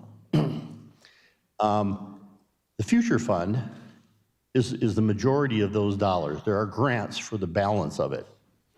But the Future Fund, just so to refresh your memory, the Future Fund wasn't funded by your tax dollars. It was funded by extra dollars that were in the Unemployment Compensation Fund. Governor Mickelson came to businesses like mine and said, can I shift some money from unemployment compensation dollars into a fund for economic development? This certainly moves into a realm of additional economic development if we can increase the availability of employees. So, other funds, there is some other funds. It's 29,000, I think, if I'd have to look here a little bit closer. Well, the majority of it comes from the Future Fund. So currently there are no dedicated source of ongoing funding for the operations in 2029. So that's going to have to be determined at that time. And I stand by for questions. Thank you. Thank you. Further remarks on Senate Bill 63. Representative Schwans. Thank you, Mr. Speaker. Question for the Prime. State your question. Do apprentice programs currently exist in the commissions across South Dakota? Representative Shorma, do you wish to answer that question? Representative Schwans, can you repeat the question, please? Yes, thank you. Do apprentice programs currently exist in South Dakota commissions? So Yes, they do. Representative Shorma, do you wish to answer that Yes, question? I do. Thank you. Yes, they do. And as I said, they fall under the federal guidelines and approval for what those apprentice programs are. By the way, it isn't a requirement that the state apprentice programs regulate every training program or program to certify people. Cosmetologists are not included in that. They can certainly continue to run their own program. Follow-up or remarks, Representative Schwans. just one more question, please. State your question. Why do we need to expand them within the Department of Labor? Why do we need to expand apprentice programs and have bigger government within the Department of Labor when they already exist within our commissions? Representative Shorma, do you wish to answer that question? Yes, I do. Yeah, the Department of Labor is managing the ones that we have already. This is an expansion of that program, and it's an expansion to the benefit of all manufacturers, employers, major employers. I mentioned the list of those types of employers that could gain employees, qualified, trained employees. Part of that training is on the job, part of it is classroom, and part of it is one-on-one. Further remarks, Senate Bill 63. Representative Ismay. Thank you, Mr. Speaker. Thank you, Mr. Speaker. I'm a little confused on this because in your I'm sorry, this is a question to the Prime. State your question. I'm a little confused on this because you said in your opening remarks that this is not going to grow government and this is all paid for, but it says there in 2029 that under the asterisk it says currently there is no dedicated source of ongoing funding for the FAA operations in fiscal year 2029 and beyond. So are we sticking the future legislators with a program that is not funded? Representative Shorma, do you wish to answer that question? Well, we can't commit them to things that they need to decide if they're going to fund them going beyond this point. We're not asking for additional years beyond this, and if the dollars are there and are identified within the department's budgets, then they can continue the program. Follow-up or remarks, Representative Ismay. Just a follow-up. So I'm still a little bit confused, because if we're passing this bill today, doesn't that have an ongoing effect on the program? It's basically making the program larger, isn't it? Representative Shorma, do you wish to answer that question? No, I think the fiscal year 27-28 shows that they're the same amount per year. Follow-up or remarks, Representative Ismay. Follow-up, but I guess What's your question? I understand that it's being funded through 27 and 28, but in 29 there is no funding. So if we're going to grow the program without a funding source after that point, I mean, we're basically raising our budget, aren't we? Representative Shorma, do you wish to answer that question? I'll give it a shot. The Future Fund is a fund that borrows money out and dollars come back into that fund as payments are made. I participated in the Future Fund with a loan on some equipment that I purchased back in about 1995, and those dollars went back into the Future Fund to fund future projects. So I don't know why the fund would shrink. It hasn't got a history of that. Follow-up or remarks, Representative Ismay. Remarks. I don't think it's going to shrink. I think it's going to balloon up more. So I guess I won't be supporting this bill, but thank you for the answers. Thank you. Further remarks, Representative Peterson. Thank you, Mr. Speaker. I want to speak to a couple of the questions that were asked. The first question about are we expanding this program, as far as I understand, and I was in the committee that had the bill, as far as I understand, we're just going to help the people that are using the current apprenticeship program. So the good representative carrying this bill for the agency listed those, surgical techs, things like that. We're just going to facilitate the existing programs. If we want to expand as a state, we can choose to do that, but for now, it's just helping those. Because right now, I understand it that if you're an electrical company and you're working with apprentices in the electrician field, they can't come to the Department of Labor right now and help work through a problem. They have to go to the feds. And then to speak to the funding question, I asked the same question to the Department of Labor when I saw this information. The reason that the funding is for 26, 27, and 28 is because it's a 3-year grant. It's a 3-year allotment of funds. And it's too premature, I believe, to ask for 29, 30, and on and on. So I think as time will pass, the funds will be available. They are very confident of that, and that is the only reason that there's no money in 29. Thank you. Thank you. Further remarks, Representative Jensen. Thank you, Mr. Speaker. Apprenticeships equip individuals with marketable skills, reduce dependency on public subsidies, and provide real economic value to both employers and workers.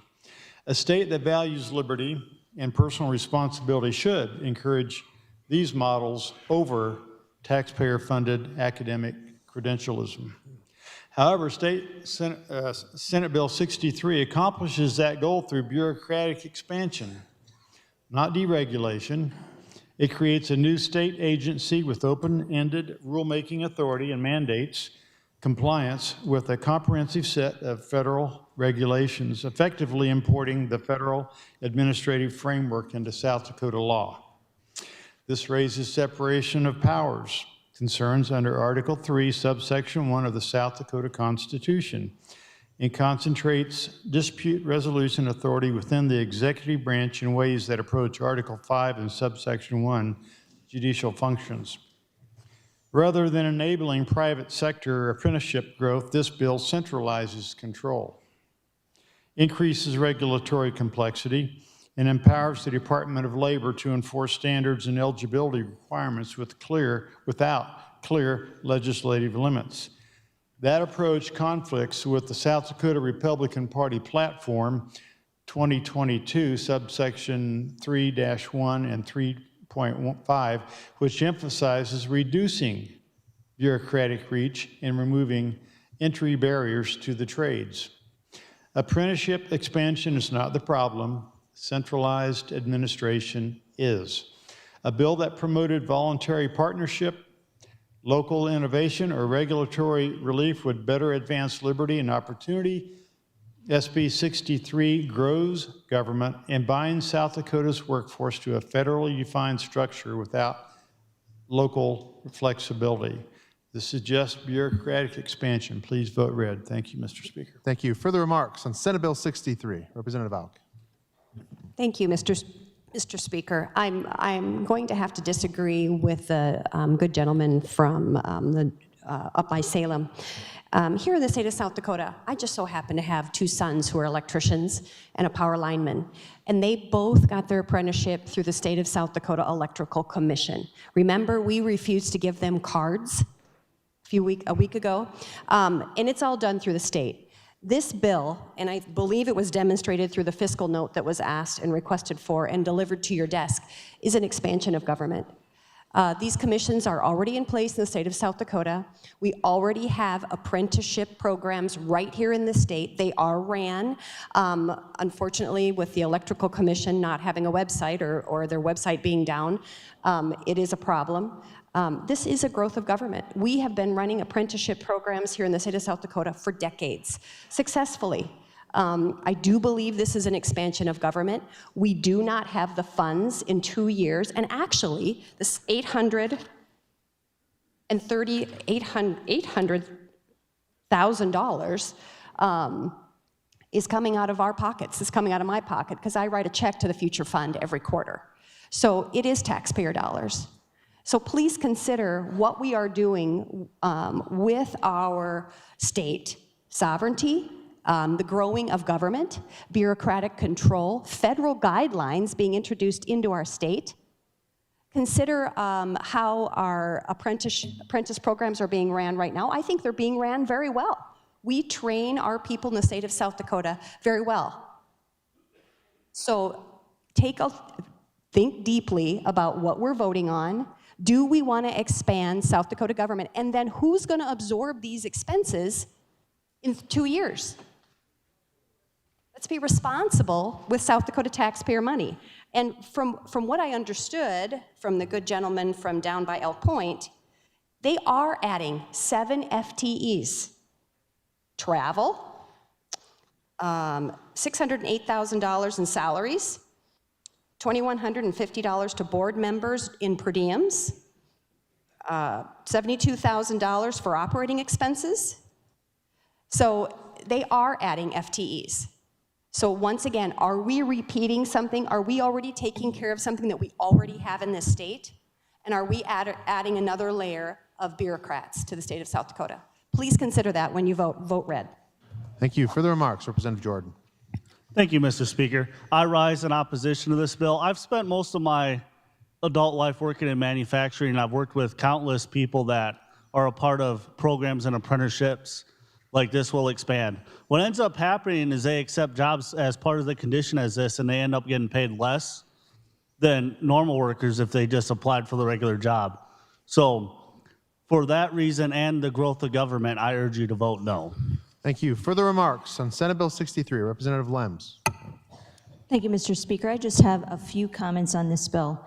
So I was approached before committee on this by a representative from the Department of Labor and told about, now this program is on the federal level. They want to move it more into the state.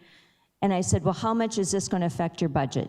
And I was told, hey, this isn't going to affect our budget. We've moved some things around. We were able to shift this to that, whatever. And so we're going to just be able to absorb this into our budget. Okay, so then we get to committee, and all of a sudden the Future Fund part of this came up. So it's going to be now $800,000 from the Future Fund to get us through the next few years. But I was also told, we want to be able to field these questions. We can't answer the questions because we're really not the authority over this apprenticeship program. Well, in some additional research that I did, because I have a bill coming up regarding the Future Fund, I was listening to some past testimony, and in that past testimony, it came up that indeed the Future Fund, one of the representatives of the Governor's Office of Economic Development was testifying that indeed they were involved in the apprenticeship program at that time. And so it's just, there's so much confusion around this. I just felt like I was told one thing over here, and then over here, I'm not saying the confusion was on purpose, but because of the ongoing cost of this and not being able to really know for sure where this money is going to come from, I will be voting no. Thank you. Further remarks on Senate Bill 63? Representative Weems. Thank you, Mr. Speaker. Well, here we go again. I just can't understand. I look back at the Build South Dakota project that's originally started out of the Future Fund, and how that program has grown and taken over by private business. And I go, why wouldn't we do the same thing for apprenticeship? Why wouldn't we say, let's try and develop a program that's going to build our workforce here in the state and maybe be taken over by private business? I think that's a great investment of the Future Fund dollars. It supports manufacturing. I started my career in manufacturing. And I mean, there's a lot of things that are very specialized now. It's not like it was 37 years ago. It's much more specialized now. You have robotics, you have all kinds of things that are in our industries and in manufacturing in our state. I just want you to vote green. I think we need to keep looking for opportunities for us to partner with businesses in the long term. Maybe not in the short term, but in the long term. Who knows where this is going to go? Let's think big instead of thinking small. Further remarks on Senate Bill 63, Representative Mucky. Thank you, Mr. Speaker. I think it's important to bring back what our decision is here today. When we're talking about funding something, usually what we're talking about is, are we having an impact on general funds or not? And the clear answer, and thanks to the good representative from Yankton County, the fiscal note gives a pretty clear indication we're talking about other funds here, not general funds.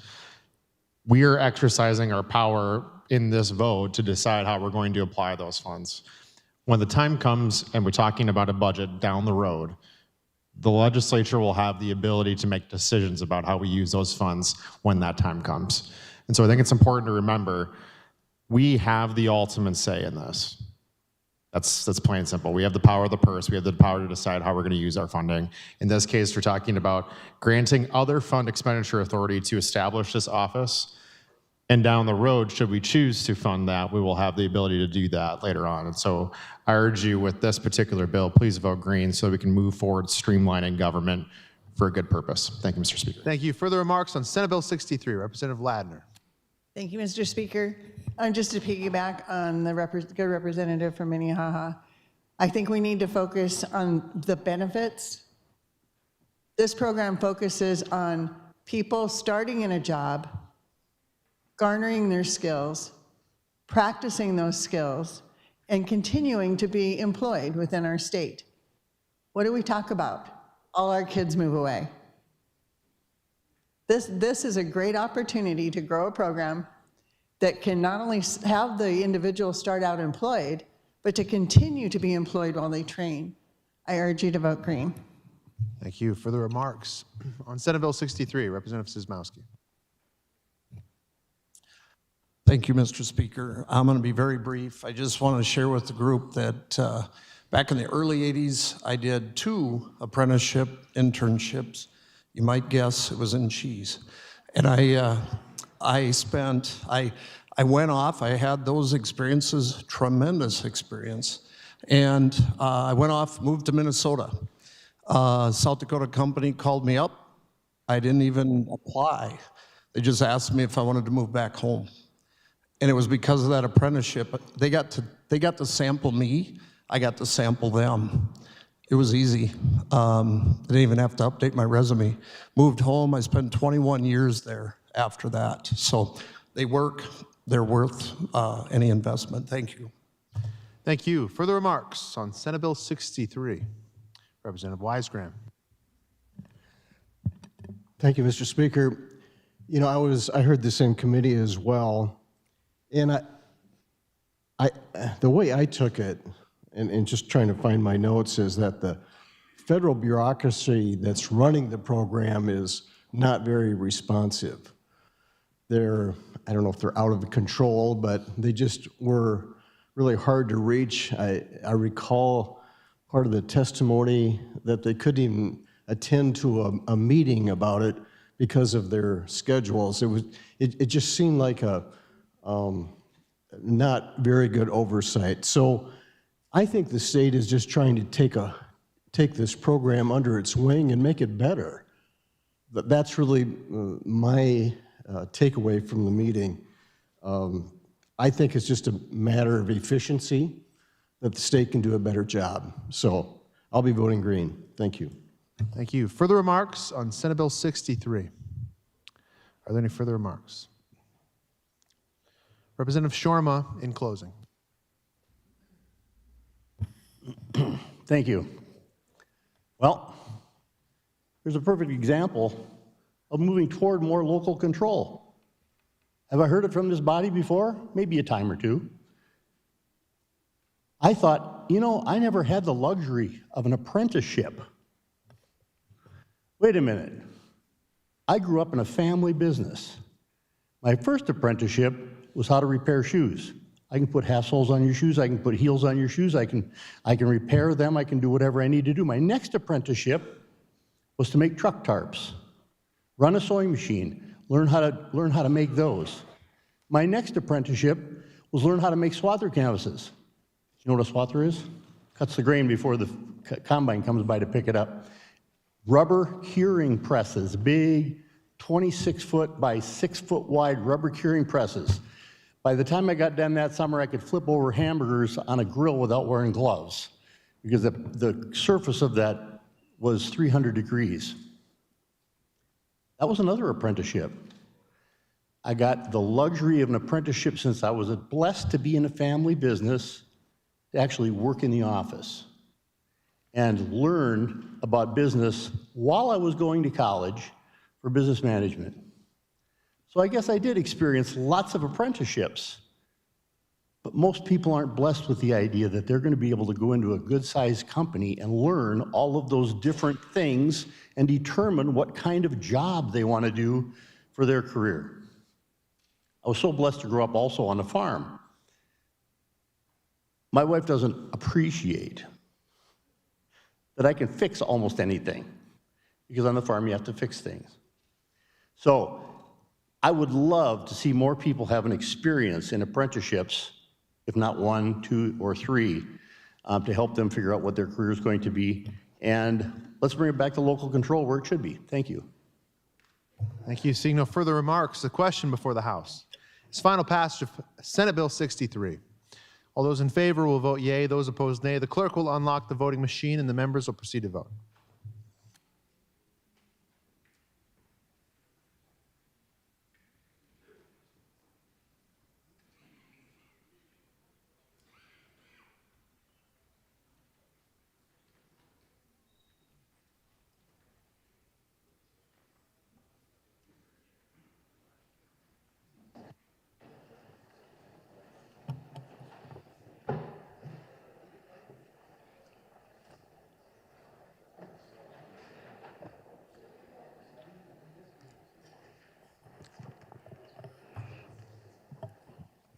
Representative Schwans. Representative Schubeck. Mr. Speaker, all members have voted. Clerk will please display the vote. Mr. Speaker, there were ayes 42, nays 23, excused 5. Senate Bill 63, having received the affirmative vote of the majority of members elect, is hereby declared passed. Any questions on the title? Seeing none, the title is deemed correct. Representative Odenbach.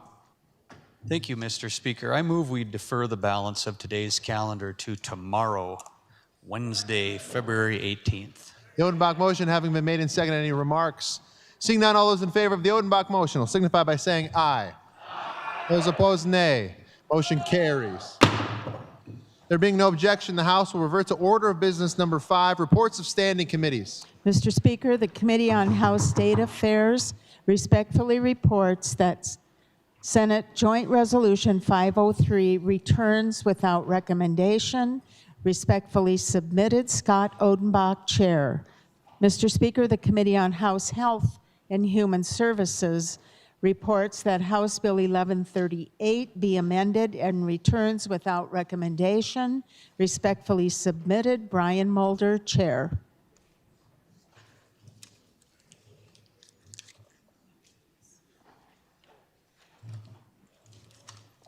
Constitution requires the Speaker to sign bills in open session. So the Speaker is signing House Bill 1030, an act to amend provisions pertaining to the timing of municipal elections.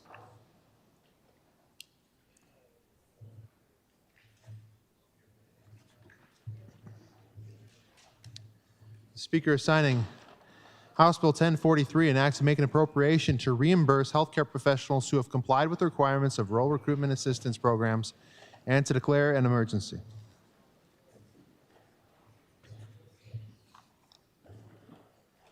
The Speaker is signing House Bill 1118, an act to make an appropriation for the design and construction of an addition to the existing swine wean to finish barn at the South Dakota State University and to declare an emergency.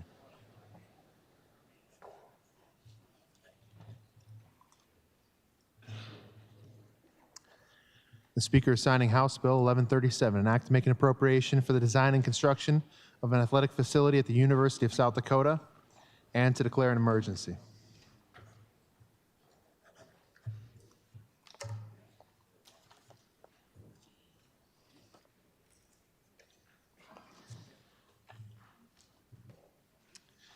Announcements. Representative Greenfield. Thank you, Mr. Speaker. House Ed will meet tomorrow morning, 7:45. There's 3 bills. Thank you. Thank you. Representative Stevens. Thank you, Mr. Speaker. We have 6 bills in judiciary at 10 o'clock tomorrow. Thank you, sir. Representative Odenbach. Thank you, Mr. Speaker. House State Affairs meets tomorrow morning, 7:45 for 4 bills. Thank you. Representative Wahlberg. Thank you, Mr. Speaker. The Highway Patrol is having a Q&A in room 423 right after session if you want to know more about their Highway Patrol plane and camera system. Thank you. Thank you. Representative Derby. Thank you, Mr. Speaker. House Committee on Appropriations has bill hearings at 10 o'clock tomorrow morning. Thank you, Mr. Speaker. Thank you, Representative. Any further announcements? Representative Baumüller. Mr. Speaker, I move we adjourn. All those in favor of adjournment will signify by saying aye. Those opposed, nay. We are adjourned.